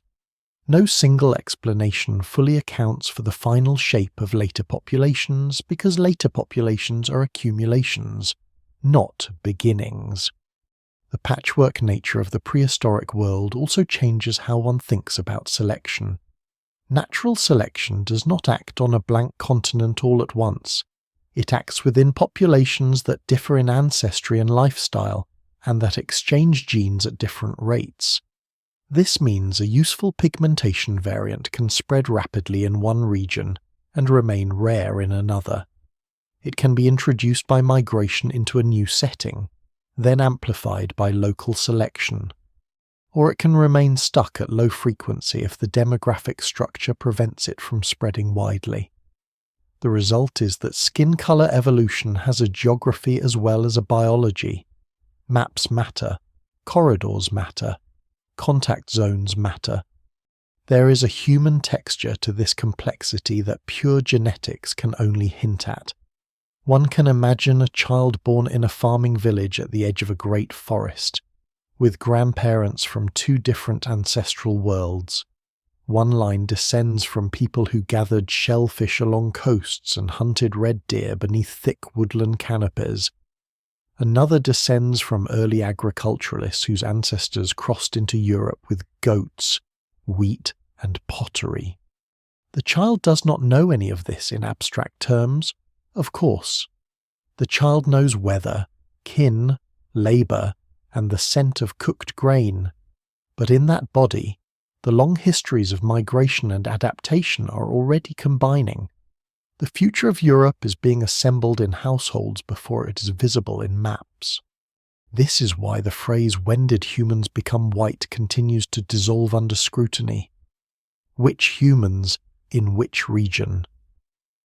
Under what mixture of ancestry? Before or after the spread of farming? Before or after later migrations? Biological lightening is not happening at one speed, and social whiteness does not yet exist as the framework through which anyone understands these differences. A Mesolithic forager in Western Europe, a Neolithic farmer in the Danube corridor, and a pastoral community east of the Black Sea may all live within the larger story of Western Eurasia, while belonging to sharply different biological and cultural contexts. To collapse them into one emerging race is to erase the very evidence that makes the story intelligible. There is another irony here. Modern nationalist imagination often projects continuity backward, yet the prehistoric patchwork world is more familiar to evolution than the later world of hardened categories. Human beings are a mixing species. Boundaries matter, but they leak. Isolation occurs, but so does contact. Difference exists, but it does not remain still. The prehistoric record preserves that fluidity with unusual honesty. It shows populations in the act of becoming, not in the condition of having become once and for all. Some of the most important future transformations are already latent in this patchwork. Traits associated with lighter skin are spreading, but not everywhere equally. Farming ancestry is reshaping many regions, but local hunter-gatherer ancestry remains persistent in others and often resurges through later mixing. The continent is no longer the darker hunter-gatherer world it was before the Neolithic, but it is not yet the later Europe of the Bronze Age either. It is transitional in the deepest sense, and transitional worlds are always visually unstable. What survives in the record suggests that this instability is not a side note. It is the main event. Europe and Western Asia do not move from dark to light in a straight line. They move through mosaics, through demographic layering, through contact zones where biological and cultural histories overlap. Scholars still debate the exact proportions of ancestry and the spread of particular traits in many places, but the overall shape is unmistakable. The populations later folded into white history are first formed in this patchwork, not outside it, and the patchwork is about to become even more complex. Beyond the farming villages and old hunter-gatherer territories, Farther east across the open grasslands, new movements are gathering force. Pastoralists of the steppe are not yet the final answer to Europe's ancestry, but they are preparing to change it again. When they arrive, they will not bring whiteness fully formed. They will bring another layer, another wave, another rearrangement of bodies and genes across the continent. The mosaic will not disappear. It will simply be broken apart and remade once more. The grasslands to the east do not look, at first glance, like the birthplace of a continental transformation. They seem too open, too exposed, too dependent on weather that can reverse a life in a season. Yet the Eurasian steppe has always been one of the great engines of movement in human history. It stretches in vast belts of pasture and sky, linking distant regions that forests, mountains, and seas might otherwise keep apart. To live there is to live with mobility built into the bones of daily existence. Herds move, camps move. People learn to measure distance not as an obstacle, but as a condition of survival. Over time, that mobility becomes power, and in the late Neolithic and Bronze Age, it begins to move westward with enormous consequences for the ancestry of Europe. By this point, the continent is already a patchwork of hunter-gatherer descendants and farming populations of Anatolian-related origin, mixed in varying proportions across river valleys, plains, and uplands. But the story is not finished. Ancient DNA has shown that another major ancestry stream, associated with pastoralist groups from the Pontic-Caspian steppe and related regions, enters Europe in substantial ways during the 3rd millennium BCE and after. These movements are not a footnote. In many parts of Europe they are transformative, contributing significantly to the ancestry of later populations and helping to reshape language, social structure, and visible traits through a new round of mixture. The steppe does not send a single tribe in a single march. As always in prehistory, the reality is more granular and more human. There are communities managing cattle, sheep, and perhaps horses in open country where movement is life. There are burial traditions, kin systems, wagons, seasonal rhythms, and regional variation inside the broader world of steppe pastoralism. Some of these groups, or populations closely connected to them, move into Europe through corridors that had already been busy for millennia. They encounter settled farmers, remnant foragers, and hybrid communities born of earlier mixtures. The result is not merely conquest or replacement in a simple sense. Though violence and upheaval likely play roles in many places, it is another demographic infusion into an already unstable continent. This new ancestry matters for the story of skin color not because it suddenly creates whiteness by itself, but because it adds yet another layer to the biological assembly of later Europeans. By the Bronze Age, many regions of Europe are no longer defined chiefly by the earlier binary of hunter-gatherers and first farmers. They are now mixtures of at least 3 major ancestral streams, each carrying its own trait frequencies, its own history of selection, and its own ecological background. That changes the arithmetic of appearance. It changes which gene variants become common. It changes which combinations of features emerge in descendants. Once again, Europe does not develop through purity but through repeated admixture. Some of the pigmentation-associated variants that become widespread in later Europe may already be present at meaningful frequencies in steppe-related populations or in the broader populations from which they arise, though the exact pattern varies and remains under active study. Scholars still debate how much the steppe expansions contributed directly to the spread of specific skin-lightening alleles, versus how much they mainly redistributed ancestry in populations already changing under selection. The evidence remains incomplete, and no single explanation fully accounts for the different regional outcomes. But what is clear is that the Bronze Age intensifies demographic turnover on a continental scale. That turnover creates new opportunities for traits to spread, not only because of selection, but because entire ancestry profiles are shifting.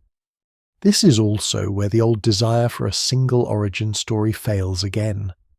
There is no singular European source population waiting at the eastern horizon to arrive and make Europe white.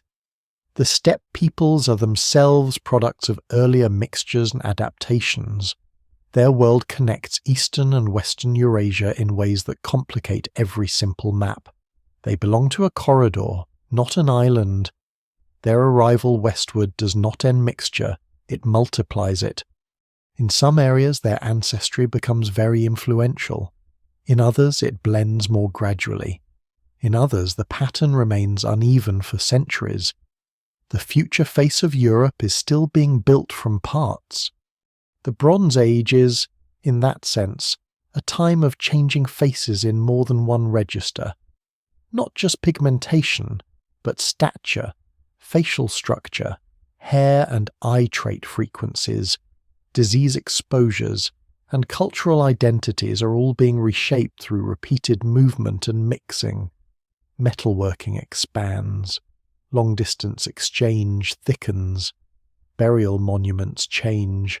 Elite systems emerge with new intensity in some regions. War, prestige, livestock wealth, and mobility all begin to matter in fresh ways. Human communities are denser, more connected, and often more hierarchical than before. Bodies travel farther and carry their genes with them. This broader social transformation matters because biology never spreads in a vacuum. A population that expands successfully can magnify whatever traits are common within it, even before natural selection has finished its own work. This is one reason migration and selection are so hard to separate cleanly in prehistoric Europe. A light skin-associated variant may increase because it is advantageous under local conditions.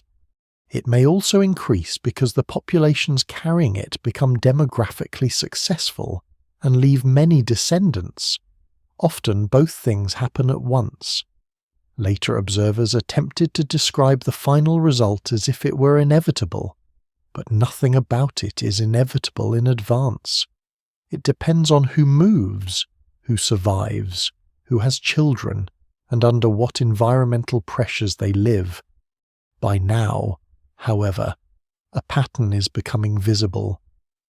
The darker-skinned hunter-gatherer Europe of earlier millennia has been altered first by the spread of farming, and then by the movements of steppe-derived ancestry. The continent remains varied, and any attempt to imagine a single Bronze Age European appearance would still be misleading.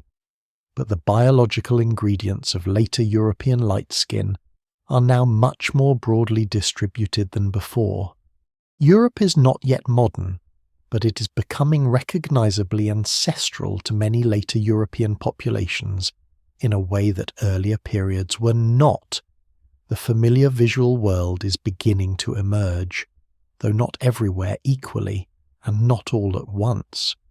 What survives in the record suggests that this emergence is often regional and staggered. Southern Europe, Central Europe, the Baltic, the British Isles, Iberia, and the Balkans do not all follow identical trajectories.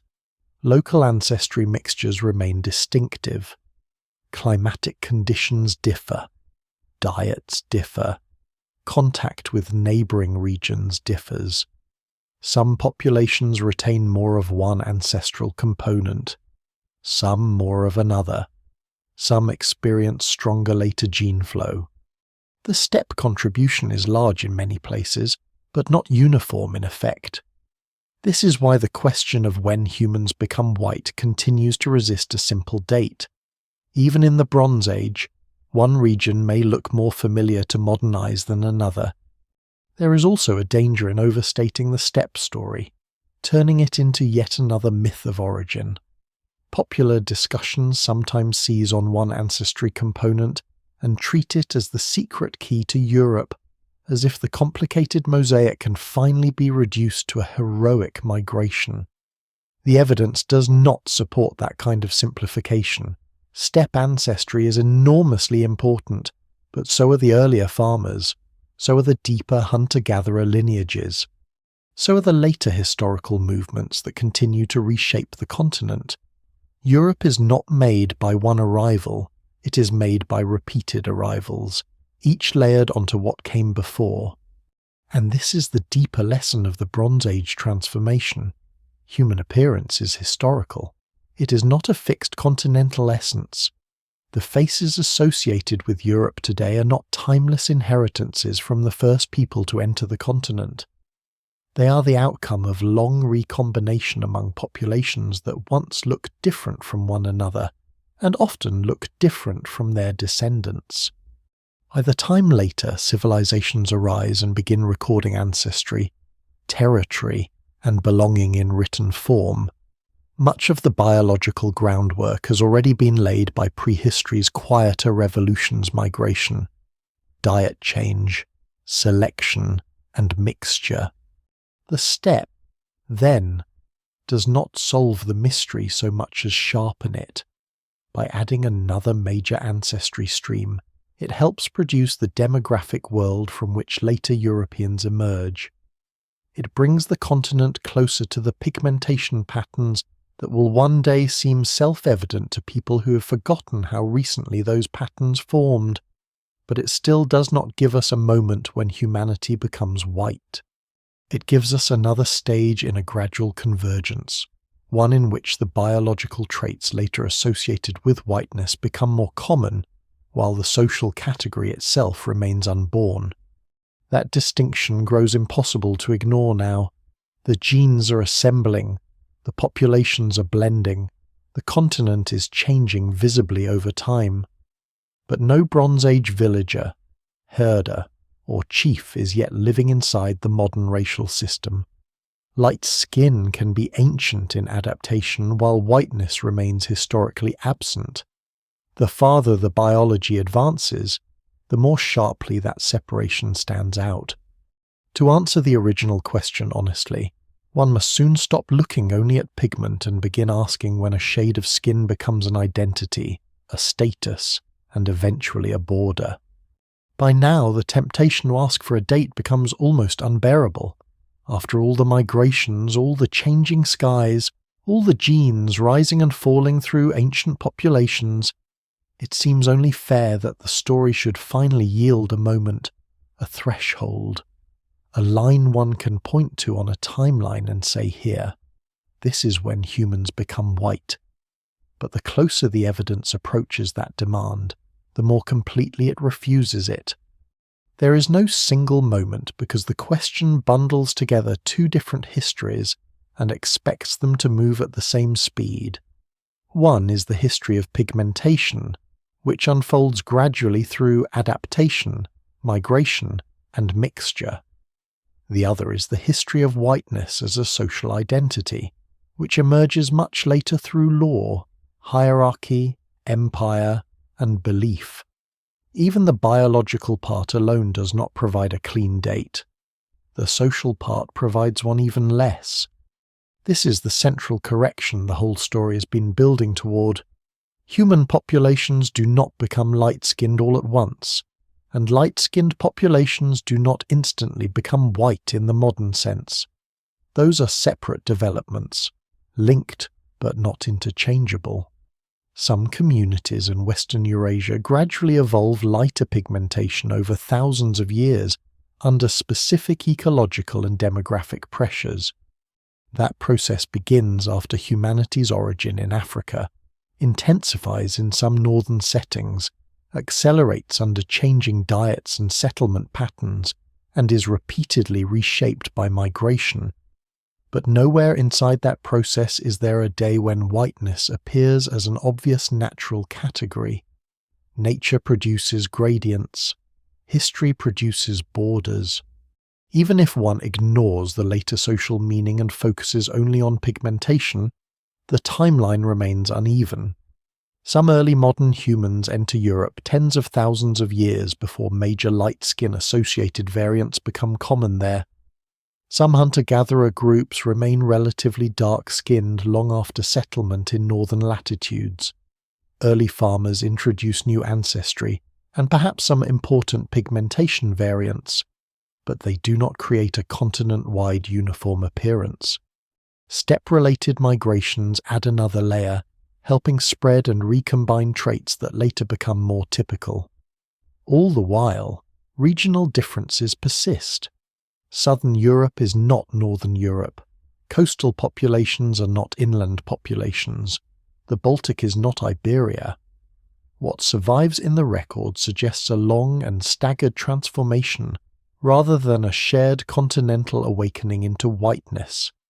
This is why the language of becoming can be misleading.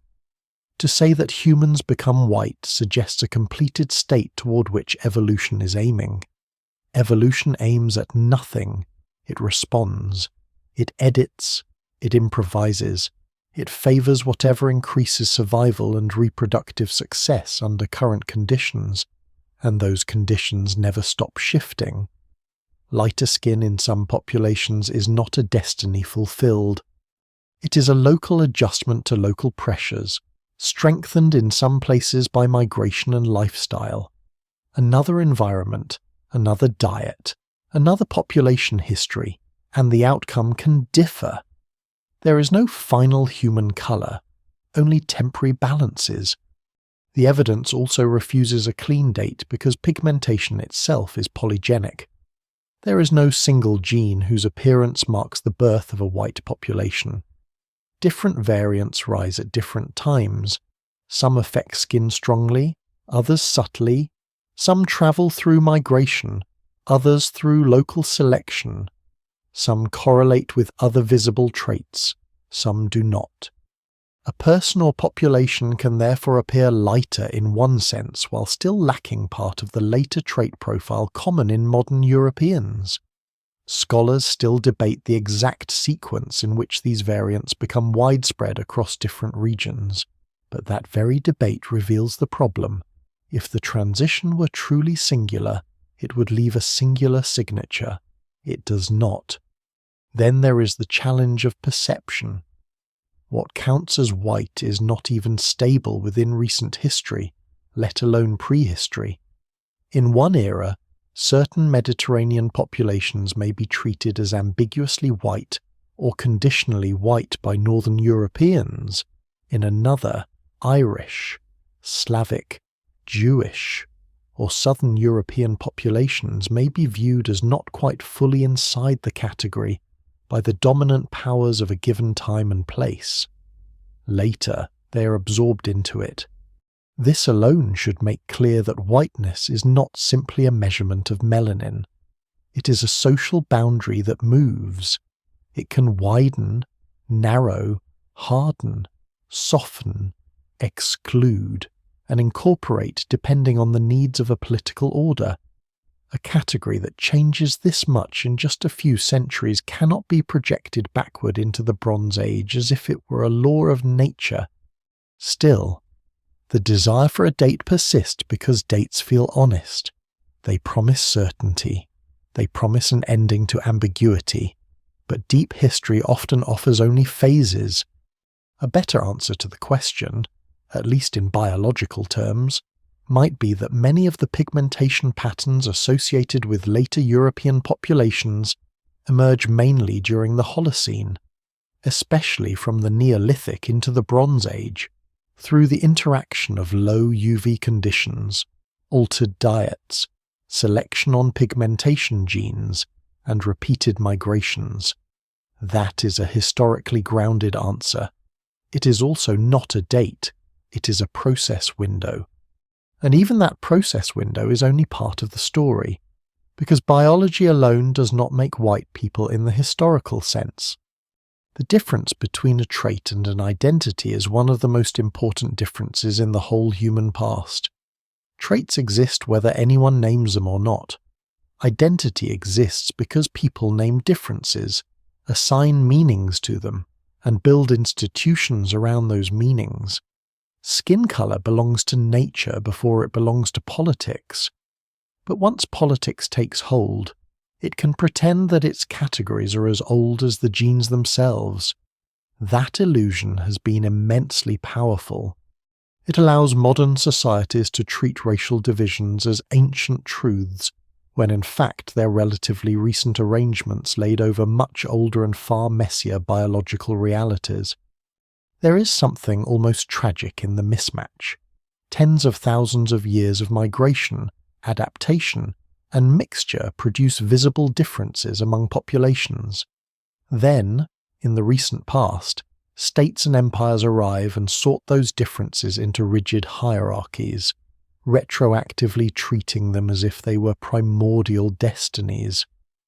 The slow drift of pigment through prehistory becomes, in later hands, a moral ranking system.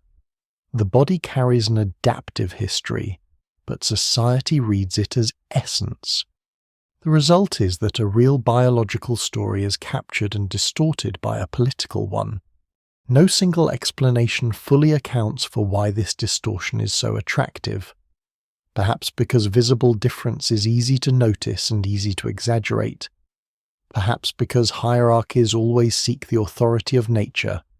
Perhaps because human beings are uneasy with fluidity and prefer identities that feel ancient, rooted, immovable. But the evidence is stubborn. The farther one looks back, the more movement replaces stability. The ancient human past is not a museum of races. It is a workshop of populations.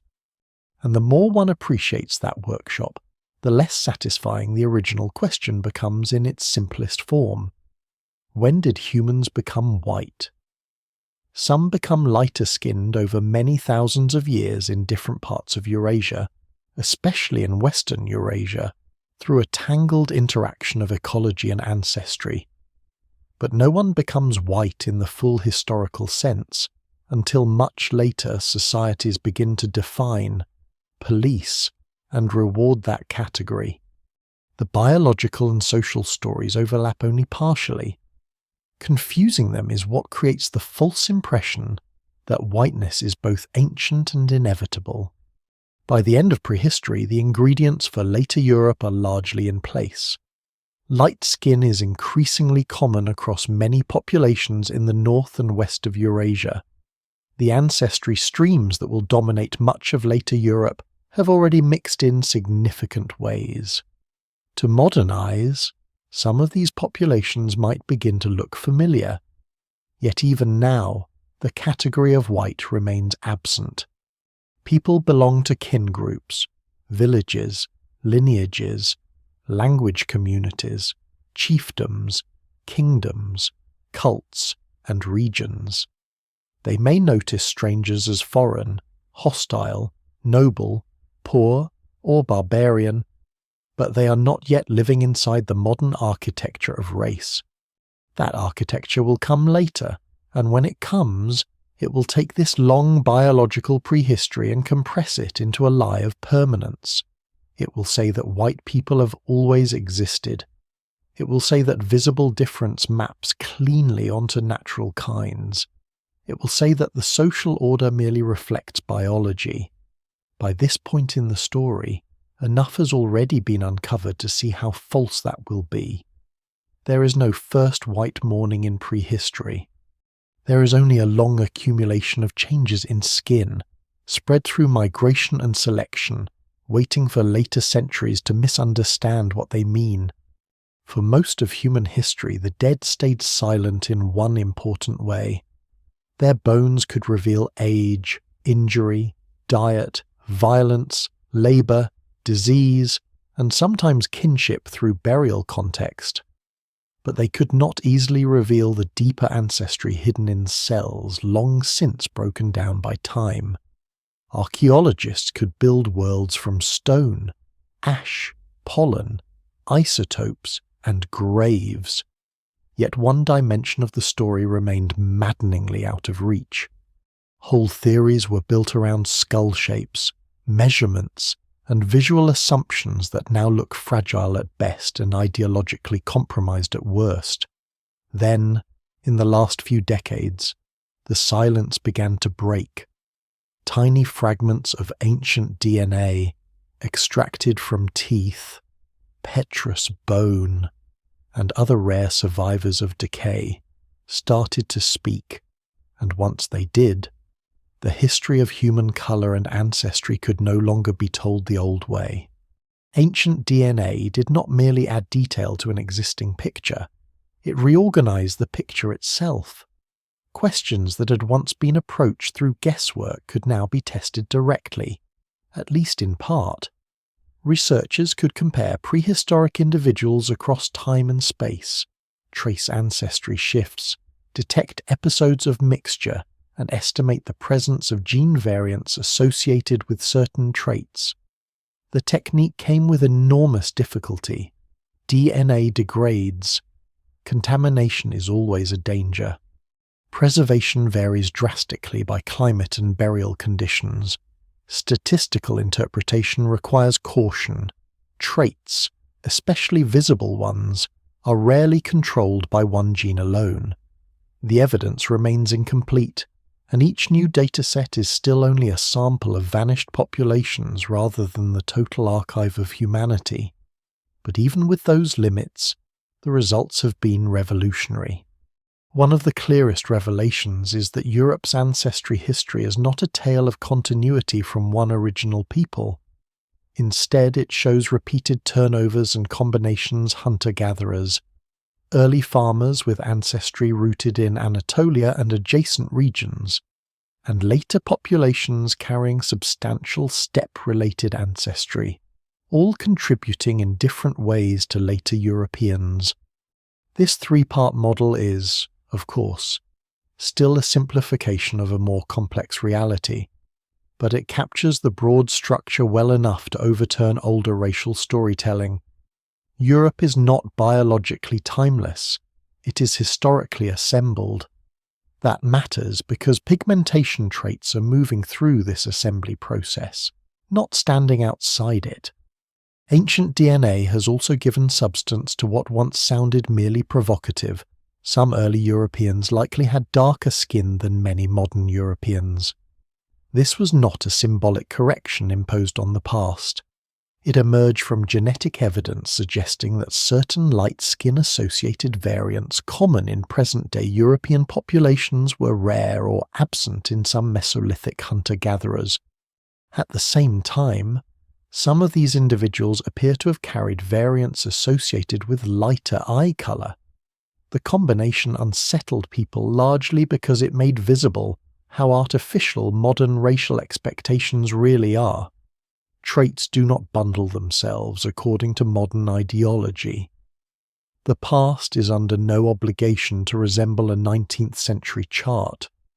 The real power of ancient DNA lies not only in what it reveals, but in what it invalidates.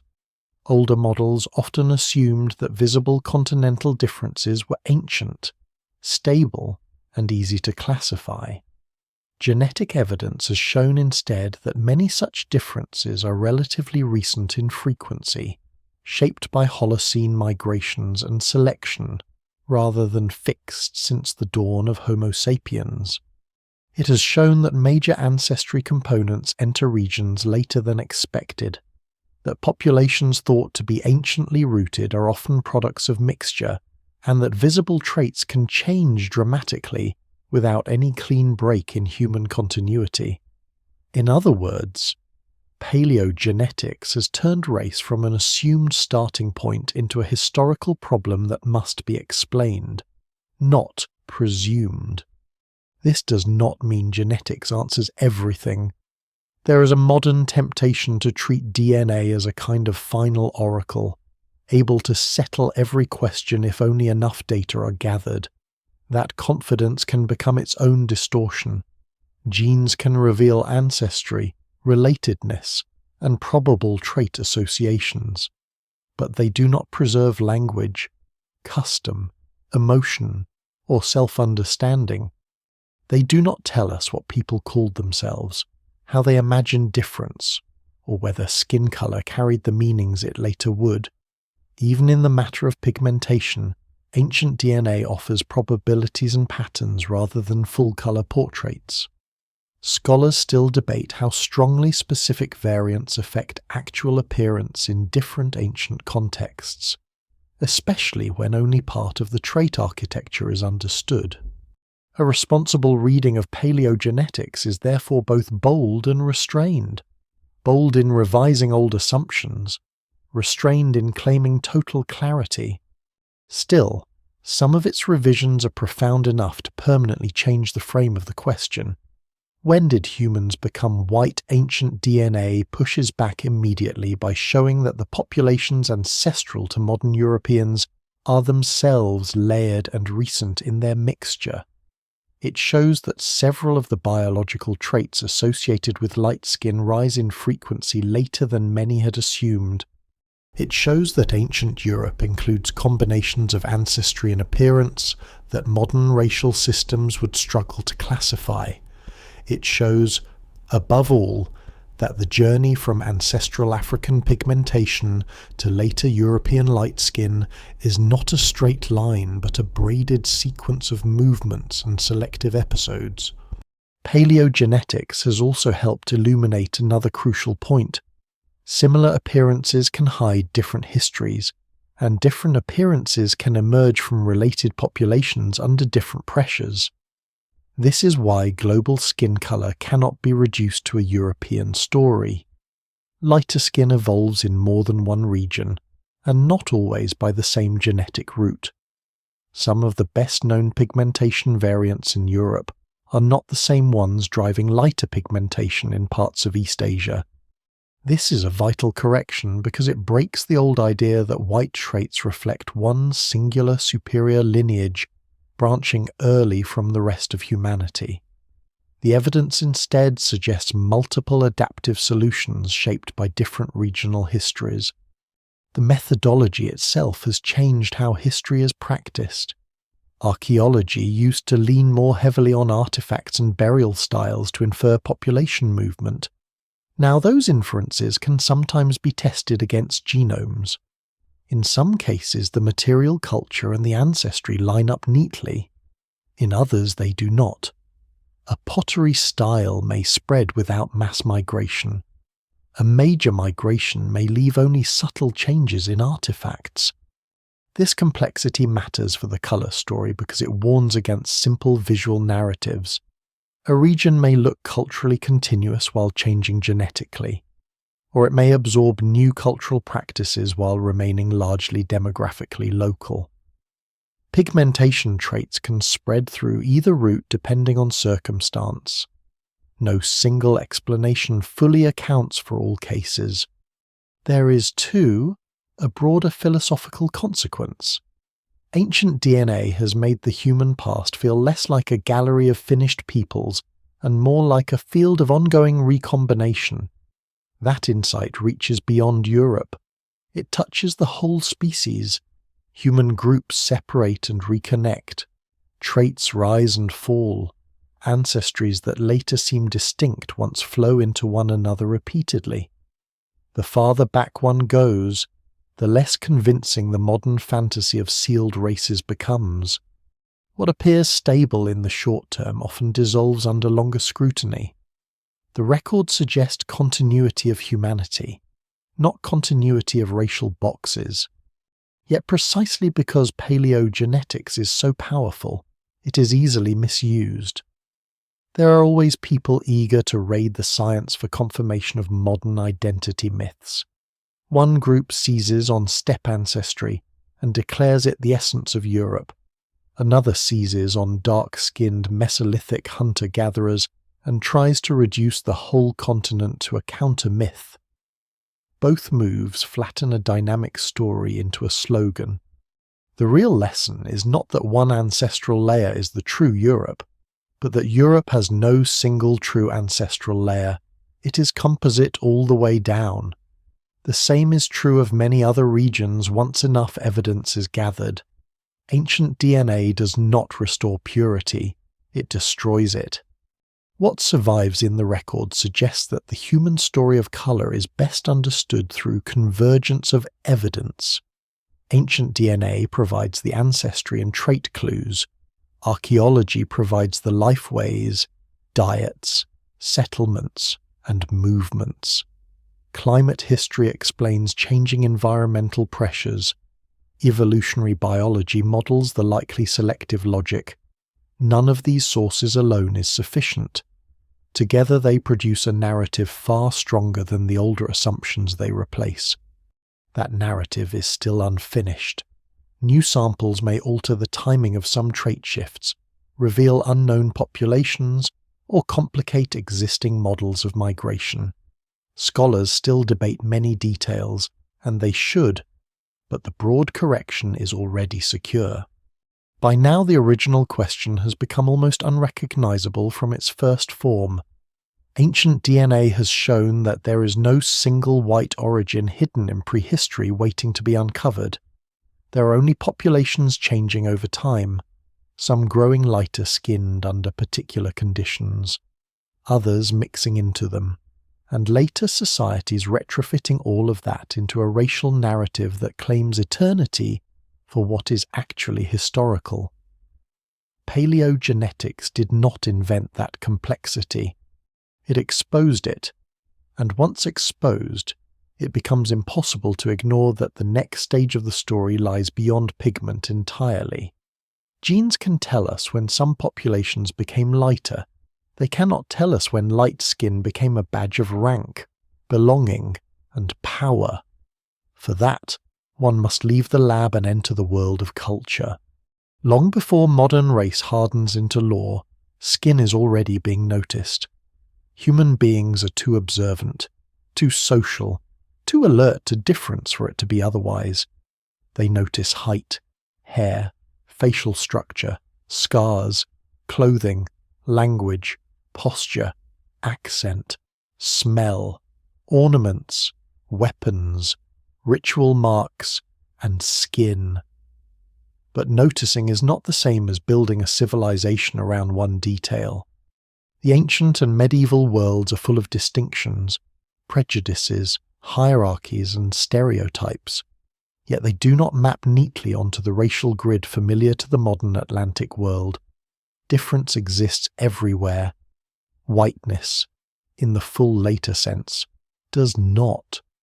This distinction matters because it is easy to assume that once lighter skin becomes common in parts of Europe and Western Eurasia, ancient societies must have immediately understood that trait in the same way later Europeans would. The evidence does not support that. In the ancient Mediterranean, for example, people certainly describe physical appearance, they compare peoples, they associate geography with character. They create oppositions between civilized and barbarian, citizen and outsider, slave and free, noble and common. They sometimes remark on skin tone, but usually as one trait among many, and often in relation to climate, labour, or status rather than race in the modern biological sense.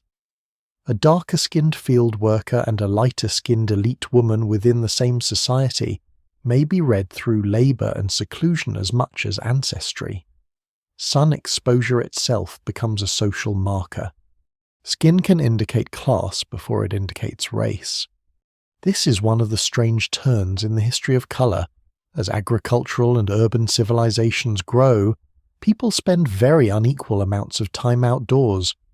Elites in many societies are more protected from labour under direct sun. Their lighter complexion, or at least their ability to preserve it, can become associated with refinement, rank, beauty, or freedom from toil. That idea appears in different forms across different cultures. It does not yet create whiteness as a transcontinental category, but it does begin to attach social value to relative lightness in certain contexts. The logic is not always about ancestry. Often it is about exemption from work. Pale skin can signal that one does not harvest, dig, haul, or march under the open sky. At the same time, Older environmental theories continue to shape how people think. In the Greek and Roman worlds, climate is often treated as a force that molds bodies and temperaments. Peoples from colder regions may be imagined as vigorous but uncultivated. Peoples from hotter regions may be imagined as different in both body and temperament. These observations and fantasies are inconsistent, often contradictory, and tied more to cultural judgment than scientific method. Still, they matter because they begin to link geography, body, and character in ways later racial systems will inherit and harden. The ancients do not yet possess modern race science, but they do contribute habits of thought that make visible difference morally interpretable. Even here, however, the boundaries remain far looser than later ones. The Roman world is expansive and absorbent. It contains immense variation in appearance, language, and ancestry. Belonging depends heavily on law, status, citizenship, military service, wealth, and political loyalty. A person can be foreign and then become Roman in meaningful civic terms. Enslavement does not map onto one skin color. Prejudice exists, but it is not organized around a global binary of white and non-white. The same is true in many other pre-modern settings. Human beings draw lines, but the lines they draw are not yet the ones that will dominate the modern era. Religion adds another layer. As universal faiths expand across Afro-Eurasia, identity can be defined by belief as much as blood: Christian, Muslim, Jewish, pagan, heretic, infidel, convert, apostate. These categories carry tremendous force, often more force than phenotype alone. Difference is still embodied, of course. Outsiders are described in physical terms, and beauty standards can carry preferences that intersect with complexion. But theology, empire, and status continue to do much of the sorting work. The medieval world can be cruel, hierarchical, and exclusionary without yet being organized by modern racial whiteness. That fact is easy to miss because later societies project their own obsessions backward and mistake all prejudice for race. There is also the problem of language. Ancient and medieval words that sound like color terms to modern ears do not always operate as rigid color categories in the way later race thinking would expect.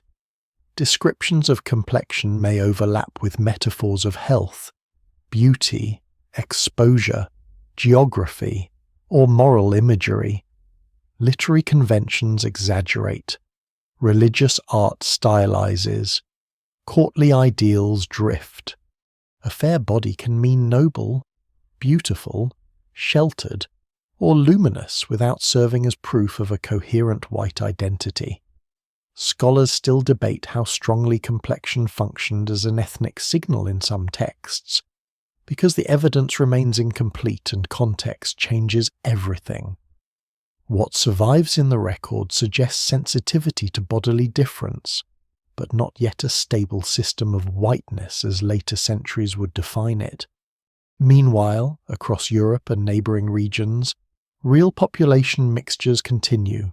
The Roman Empire, post-Roman kingdoms, Islamic expansions, trade routes, slavery networks, and frontier zones all move people across space: ports, armies, markets, courts, monasteries, and cities gather diverse populations into daily contact. The biological story does not stop when written history begins, nor does visible variation freeze. Medieval Europe is not a sealed northern world. It is connected to the Mediterranean, North Africa, the Near East, the steppe, and beyond. Some communities remain local over long periods, others are visibly mixed. The idea of a continent quietly maturing into whiteness in isolation is as misleading for the Middle Ages as it is for prehistory. And yet something is changing. Not a finished racial order, but a gradual habit of attaching moral and symbolic meanings to bodily difference with increasing intensity. Religious conflict deepens. Frontier wars sharpen notions of enemy and self. Slave systems adapt to new markets and geographies. Travel writing proliferates strange descriptions of distant peoples. Courtly and artistic ideals give lightness certain forms of prestige in some settings. Beauty, purity, nobility, sanctity, and bodily appearance begin to overlap in ways that later racial ideologies will exploit. None of this means modern whiteness already exists. It means the cultural ground is being prepared for a world in which visible difference can be turned into a more rigid order. This preparation is uneven. In some places, complexion remains mostly secondary to faith, rank, or local ethnicity. In others, it becomes more symbolically loaded. Jewish communities in Christian Europe, for example, may be marked as different through religion, law, dress, and fantasy rather than through any stable phenotype. Muslim populations are treated as political and religious rivals more than as members of a colour-coded race, though visual stereotypes can emerge. Irish, Slavic, Scandinavian, Mediterranean, and various frontier peoples may all be described in ways that mark them as lesser or dangerous, without placing them outside a single white category, because that overarching category has not yet fully solidified. The evidence remains incomplete, but the pattern is consistent enough. Pre-modern hierarchy is real, yet its organizing principles are not yet those of modern race. One can see the transition most clearly in the instability of belonging. A stranger may become part of the community through conversion, marriage, service, alliance, or legal incorporation. A conquered people may be subordinated and later integrated. A noble lineage may absorb outsiders and transform their status within a few generations. Such flexibility does not mean the world is tolerant. It means identity is still negotiated through institutions older than race as we know it. Colour matters, but it has not yet become destiny in the later Atlantic sense. This is why the story of whiteness cannot begin with pigment alone. Light skin may already be widespread in many European populations by the medieval period, but those populations are not automatically white in the modern political sense.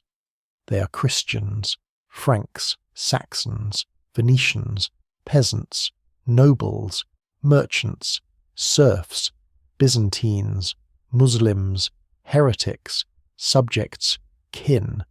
Their world sorts them by faith, law, estate, and language at least as much as by skin. The future racial order will draw on these older systems, but it will also transform them profoundly.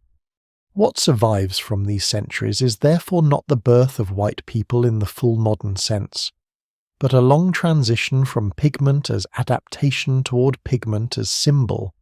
Skin begins to carry aesthetic value, social implication, and cultural meaning, yet it still does so inside frameworks not fully racialized. The old biological story is now far in the background, almost forgotten, buried beneath kingdoms, scriptures, labor systems, and inherited status.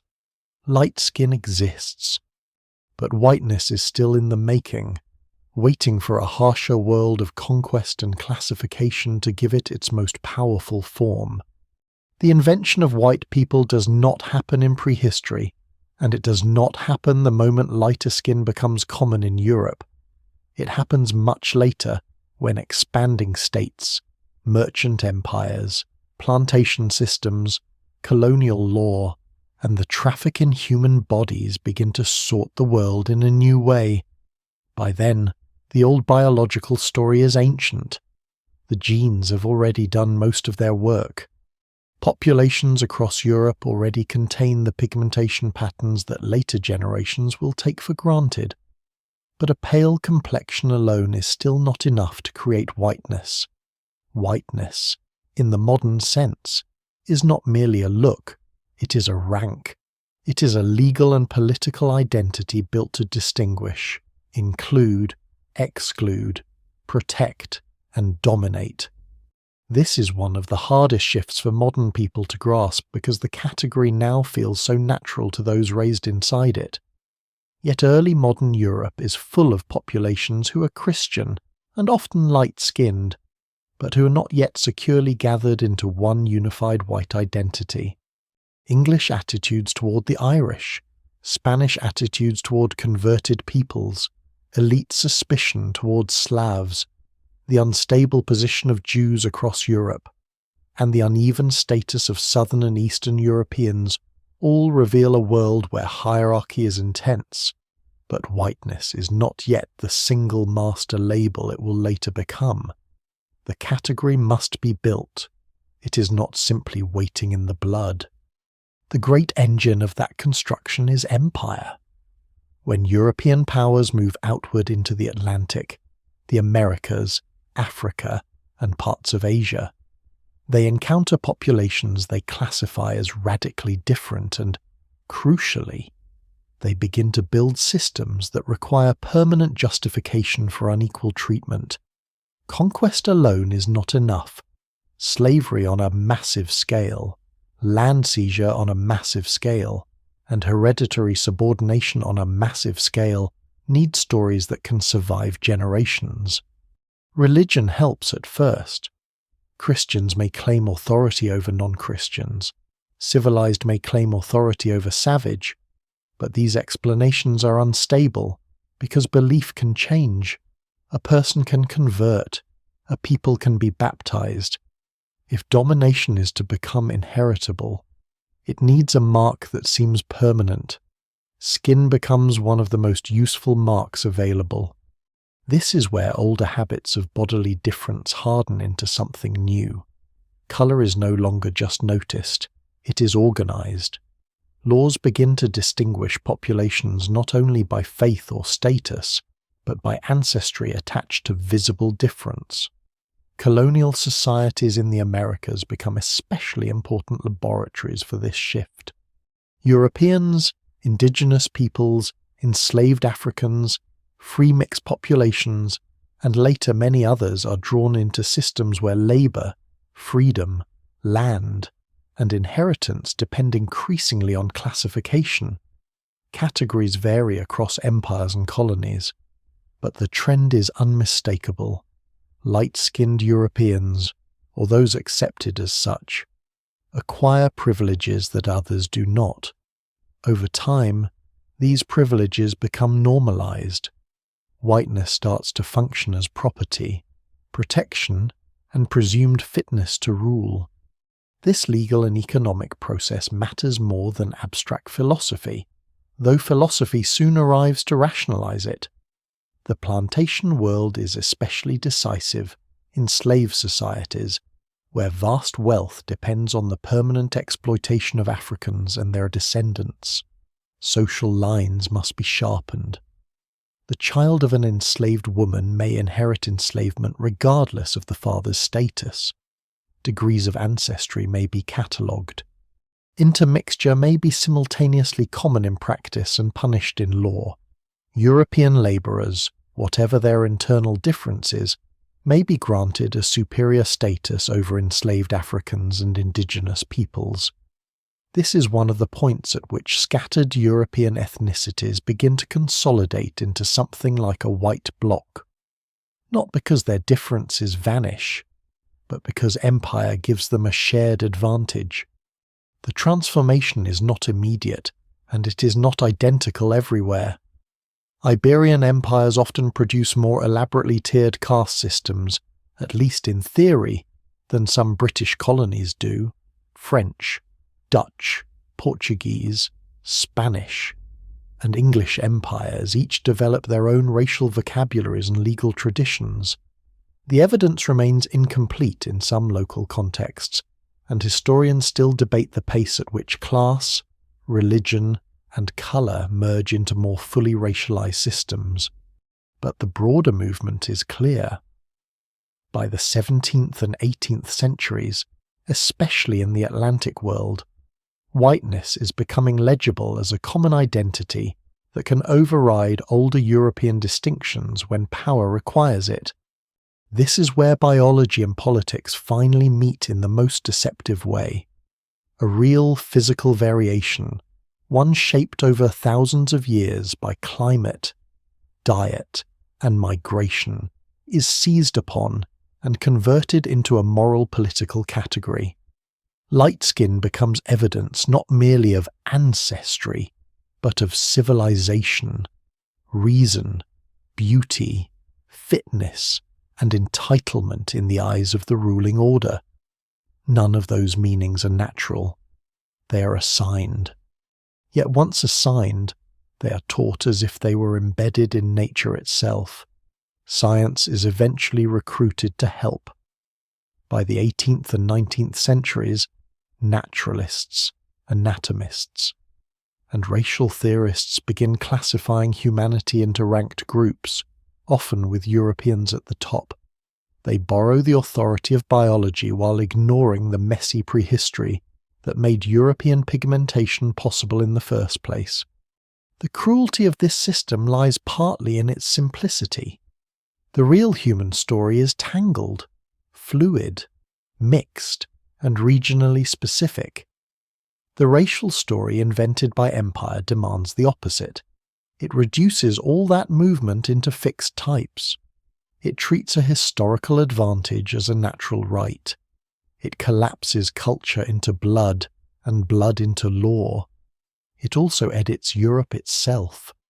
Peoples once considered inferior, foreign, or only conditionally part of civilization can, over time, be folded into whiteness if the political order finds it useful. This is one of the clearest proofs that whiteness is not just skin colour. Irish, Italians, Jews, Slavs, and other groups are at different times treated as marginal, suspicious, or not fully within the dominant ideal, especially in Anglo-American contexts. Later, many are absorbed into whiteness more fully. Their skin has not fundamentally changed.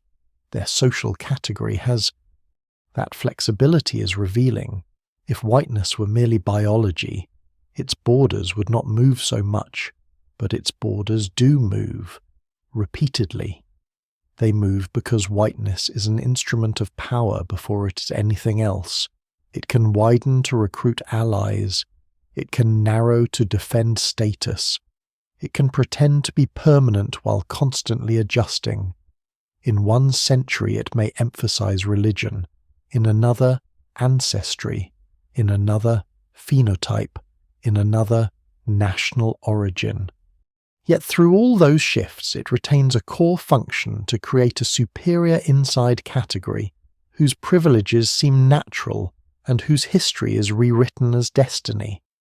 The Atlantic slave trade gives this category extraordinary force.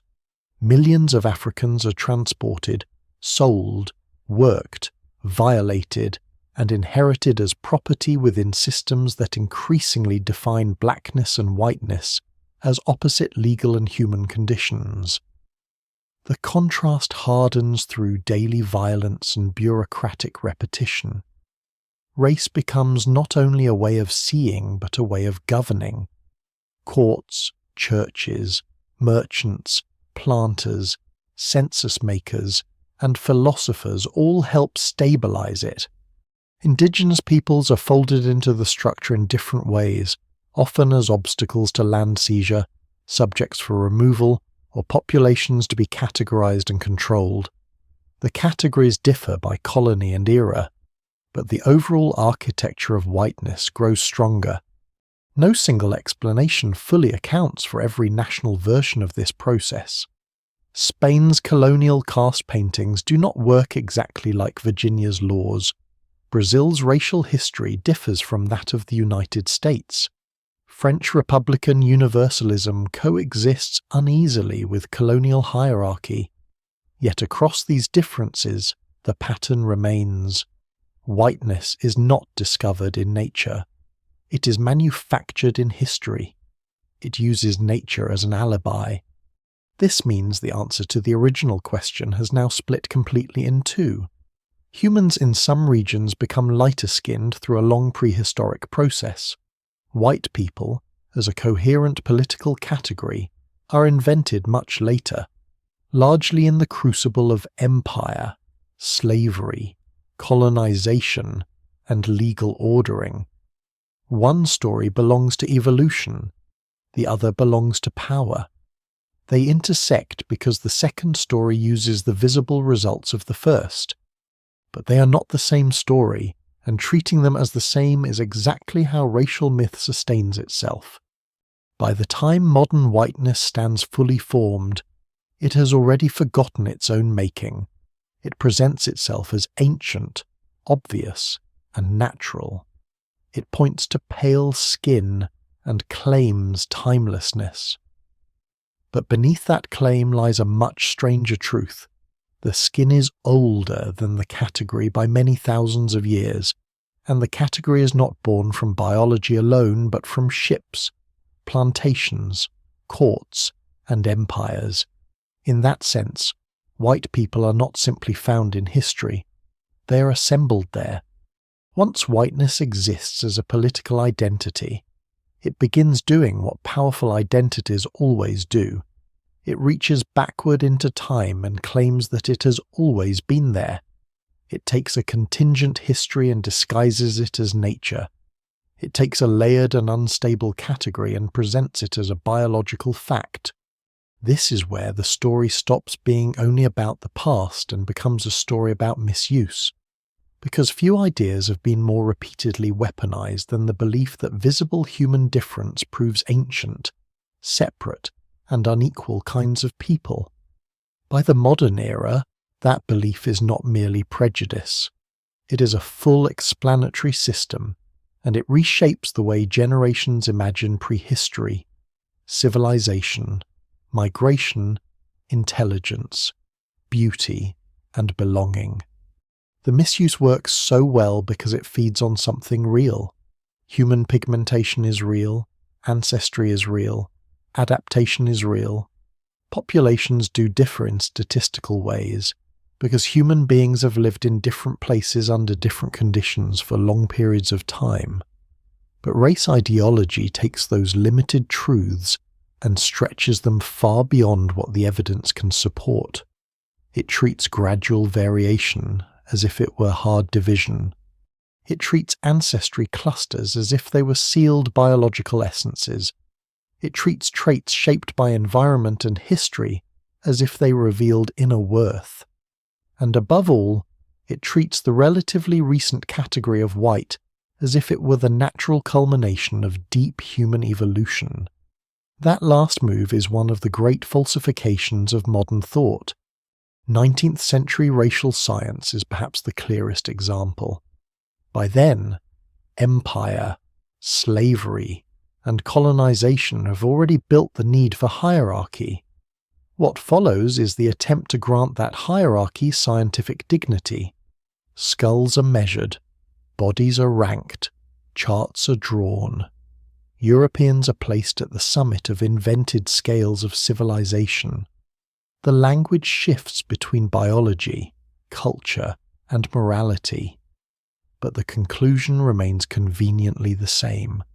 Whiteness is cast not as a social advantage created by history, but as the visible sign of superiority written into nature. This is not science in the careful sense. It is political desire disguised as objectivity. That disguise had consequences far beyond textbooks. It shaped immigration law, schooling, housing, marriage restrictions, citizenship, segregation, colonial policy, and state violence. It also reshaped memory. Once whiteness becomes common sense in law and daily life, people begin to imagine it extending backward indefinitely. The white European of the 19th century is projected onto the Roman, then onto the Bronze Age villager, then onto the Ice Age hunter, as if the whole of history were a long preparation for the present hierarchy. This projection is emotionally satisfying to those who benefit from it, because it turns privilege into inheritance. But the evidence does not support that story. Europe's own ancestry history and the late spread of many light-skin variants make the fantasy of eternal whiteness impossible to sustain without willful blindness. Even after the worst excesses of old racial science are discredited, the habits remain. They reappear in softer language. They survive in nationalist myths, in internet subcultures, in arguments about civilization, in crude maps of native populations, in fantasies of purity, and in the popular hunger for a simple origin story. The question, when did humans become white, can itself be asked innocently, but it often sits near a dangerous edge.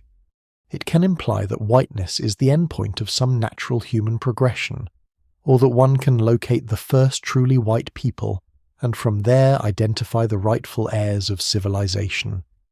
The evidence remains stubbornly uncooperative with that desire. No single explanation fully accounts for the persistence of these myths, but part of their appeal is obvious. They simplify the world and flatter those inside the favored category. Ancient DNA has complicated this picture so thoroughly that some people respond by trying to misuse it in new ways. One group seizes on Mesolithic dark-skinned Europeans and turns them into a political counter-symbol, as if one correction could erase all later history.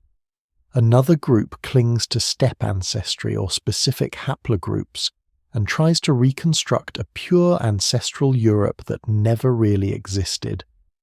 Both responses miss the deeper point. The science is not there to provide new icons for identity wars.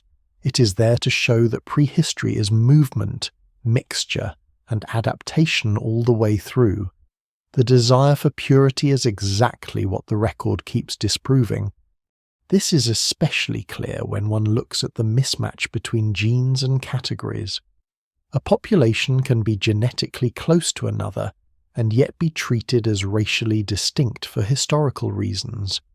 A group can be biologically mixed and yet socially assigned to a single race.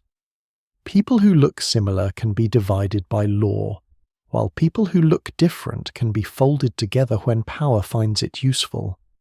Whiteness has repeatedly expanded to include groups once viewed as marginal. Blackness, by contrast, has often been enforced with greater rigidity under systems built on enslavement and exclusion. These are not natural outcomes of pigmentation. They are political designs, shaped by the needs of states and economies. The myths also persist because the human mind likes visible anchors. Skin is easy to see. It feels immediate, undeniable. Climate history, gene frequencies, Holocene migrations, and colonial lore are much harder to hold in one glance. A child can notice colour long before that child understands how meaning gets attached to it. Societies exploit this. They take the visible and pour stories into it.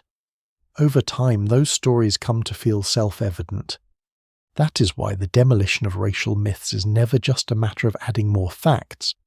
The facts have to compete with inherited intuition, collective memory, and institutions built to make those intuitions useful. And yet the factual correction matters, perhaps now more than ever. The mainstream scientific understanding is not mysterious on the key points. Darker pigmentation is ancestral in Homo sapiens. Lighter skin evolves later in some populations, especially in parts of Eurasia, through adaptation under different UV conditions and through the demographic effects of migration and mixture. The timing is gradual, regionally uneven, and partly tied to changes in diet and settlement. Modern whiteness is much newer and is largely a socio-historical category formed through empire, slavery, colonization, and legal classification. Those are not fringe claims. They are the broad shape of the evidence as it stands. The details remain debated, as they should. The underlying picture does not require speculation. What the myths fear most is not contradiction but complexity. Complexity makes hierarchies harder to naturalize. If Europe is a layered population history rather than an eternal people, then nationalism loses one of its favourite illusions. If whiteness is historically constructed rather than primordial, then privilege loses its claim to inevitability. If skin colour is adaptation rather than destiny, then biology no longer cooperates with the moral ranking of populations. This is why the argument over the past so often feels larger than the past. Hidden inside it are present struggles over belonging, memory, and power. There is also a subtler confusion that deserves attention. Rejecting racial myth does not mean denying biology altogether. Human beings are not identical in every trait distribution, and ancestry is not imaginary. What matters is the scale and meaning assigned to those differences. Population history can explain why some traits cluster more often in some regions. It cannot justify hierarchies of human worth. Melanin can reveal part of an adaptive story. It cannot reveal intelligence, virtue, or civilization. The body records environment and descent. It does not encode moral rank. That line should be obvious by now, but history suggests it is one of the hardest lines for unequal societies to accept. So the story reaches the present, carrying both clarity and warning. The clarity is that whiteness, as most modern people understand it, is not an ancient natural kind. It is built from older biological variation, but it is not reducible to it. The warning is that false stories about origins never stay in the past. They become tools. They shape who is trusted, who is excluded, who is imagined as foundational, and who is imagined as late, foreign, or lesser. To misuse the history of pigmentation is therefore not just an intellectual error, it is a political act with a very long afterlife. And that is why the original question had to be taken apart so carefully, not to avoid answering it, but to prevent the answer from being stolen by the wrong idea. Humans do not become white in one prehistoric instant. Some populations become lighter-skinned over long spans of time. Much later, societies invent whiteness and pretend they are merely recognizing what nature had already made. The evidence says otherwise. Nature made variation. History made the hierarchy. In the end, the history of whiteness turns out to be two histories crossing at an angle. One belongs to the body, the other belongs to power. The first is ancient, slow, and largely indifferent to human ideas. It begins in Africa under strong ultraviolet light, where dark pigmentation is not a deviation but the ancestral human condition.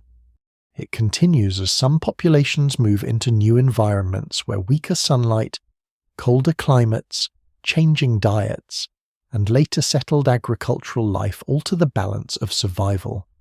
Over thousands of years, lighter pigmentation becomes more common in parts of Eurasia, especially Western Eurasia, through a long interplay of mutation, selection, migration, and mixture. The second history begins much later. It is made not by latitude but by law, not by melanin but by empire, not by adaptation but by classification. This is the history in which light skin is transformed from an inherited trait into a social passport, a boundary, a presumption of belonging, and eventually a weapon. Once these two stories are separated, the mystery becomes clearer and stranger at the same time. Humans do not become white all at once because there is no single thing to become. Some populations become lighter-skinned gradually, in different places, at different speeds, through different combinations of ancestry and environment. But whiteness, as the modern world recognizes it, is not simply the final shade of that biological process. It is an invention built on top of it. It takes ancient adaptations and turns them into modern meaning. It takes a local response to sunlight and recasts it as civilization. entitlement, normality, authority. In that sense, whiteness is not just discovered in history, it is assembled there, then projected backward as if it had always existed. This is why the category feels so powerful and so unstable at once. It borrows the apparent solidity of the body, but it behaves like politics. It widens when empires need allies. It narrows when privilege feels threatened. It absorbs groups once considered suspect. It excludes others who may look similar but occupy the wrong place in a hierarchy of nation, religion, class, or descent. The borders move, but the category insists on pretending that it does not move. That insistence is one of its deepest illusions. Whiteness survives by claiming permanence while constantly adjusting to circumstance. The prehistoric record offers a kind of antidote to that illusion. It shows the species before racial categories. It shows Homo sapiens emerging dark-skinned in Africa, then dispersing into climates their ancestors never knew. It shows Europe before pale uniformity, full of hunter-gatherers who likely looked very different from the people later imagined as their timeless descendants. It shows farmers arriving with new ancestry and new diets, steppe populations adding yet another layer, and ancient DNA revealing that the continent itself is a composite. No single origin, no single people, no single moment of becoming, only movement, pressure, mixture, and time. This is not a small correction to the old story. It is the collapse of its foundation. What survives in the record suggests something more humbling than racial myth can tolerate. Human appearance is historical. It changes. It responds. It drifts with ecology and demography. A skin tone common in one region today may be relatively recent in evolutionary terms. A population treated as ancient and pure may turn out to be an archive of repeated encounters. A category imagined as natural may turn out to be a tool invented to sort labour, land, and life chances. Scholars still debate many details, and the evidence remains incomplete in places, but the broad truth is difficult to escape. The farther back one looks, the less the modern colour line resembles a law of nature. It begins to look instead like a late and forceful interpretation imposed on a much older human fluidity, and yet that older fluidity does not erase the reality of the present. Whiteness may be invented, but inventions can rule the world. Laws can kill as surely as climates. Categories can shape where people live, whom they marry, how they are policed, what histories they inherit, and what futures they are allowed to imagine. To say that whiteness is historical is not to say it is harmless or unreal. It is to say that its power comes not from biology alone, but from the institutions that teach people to believe in it. That distinction matters because what history has built, history can also expose. If there is a final lesson in this long question, it may be this. Skin remembers light, but society remembers power. The first memory is written slowly into populations over immense spans of time. The second is written violently into systems, stories, and borders. When people ask when humans became white, they often imagine a single answer waiting somewhere in the deep past, hidden in bones or genes. But the real answer stretches across two different clocks. On the older clock, some humans become lighter-skinned under different skies. On the newer one, some of those humans are gathered into whiteness and told they have always been what history has only recently made them. That is the colour made by history, not the lightening of skin by itself, which belongs to evolution, but the conversion of that skin into identity, rank, and narrative. It is one of the most consequential acts of interpretation our species has ever performed, and like all such acts, It reveals as much about the societies doing the interpreting as it does about the bodies being interpreted. The skin is real. The category is real too, in its consequences, but they are not born together. One is ancient adaptation. The other is a story built later, then mistaken for nature. The story ends, as so many human stories do, with a surface and what lies beneath it. Skin is the surface. It catches the eye first. It seems immediate, obvious, final. But beneath it lies time migration through deserts and forests, cold plains under weak sun, villages rising from cleared earth, herds crossing open steppe, ships moving across black water, laws written in distant capitals, names assigned, borders drawn.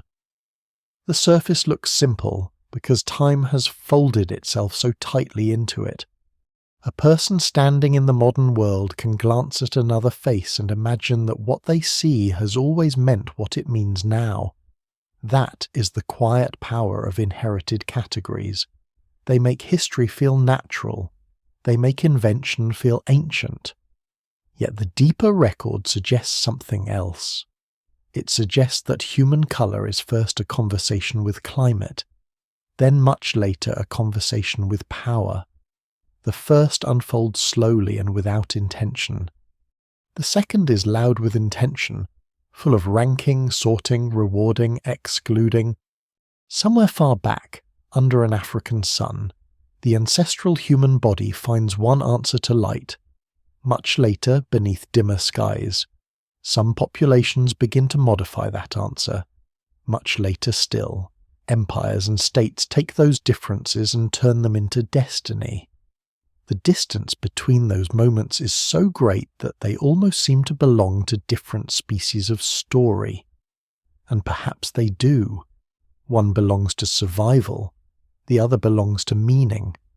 What lingers, after all the evidence and all the argument, is not a first white person stepping suddenly into history, but a long procession of human beings crossing landscapes they cannot name in the language we now use. They move through cold, hunger, flood, forest, field, city, and sea. They inherit traits without knowing them. They pass on worlds they never intended to build. And above them the light keeps changing, falling differently on skin that is never as fixed as later centuries will pretend. In that sense, the question was never only about colour. It was about how human beings turn adaptation into identity and identity into order. It was about how bodies become stories. And like all stories, this one leaves behind a final image that is both small and immense, a face in changing light, carrying the memory of climates, migrations, and empires, while the deeper human truth remains older than all of them.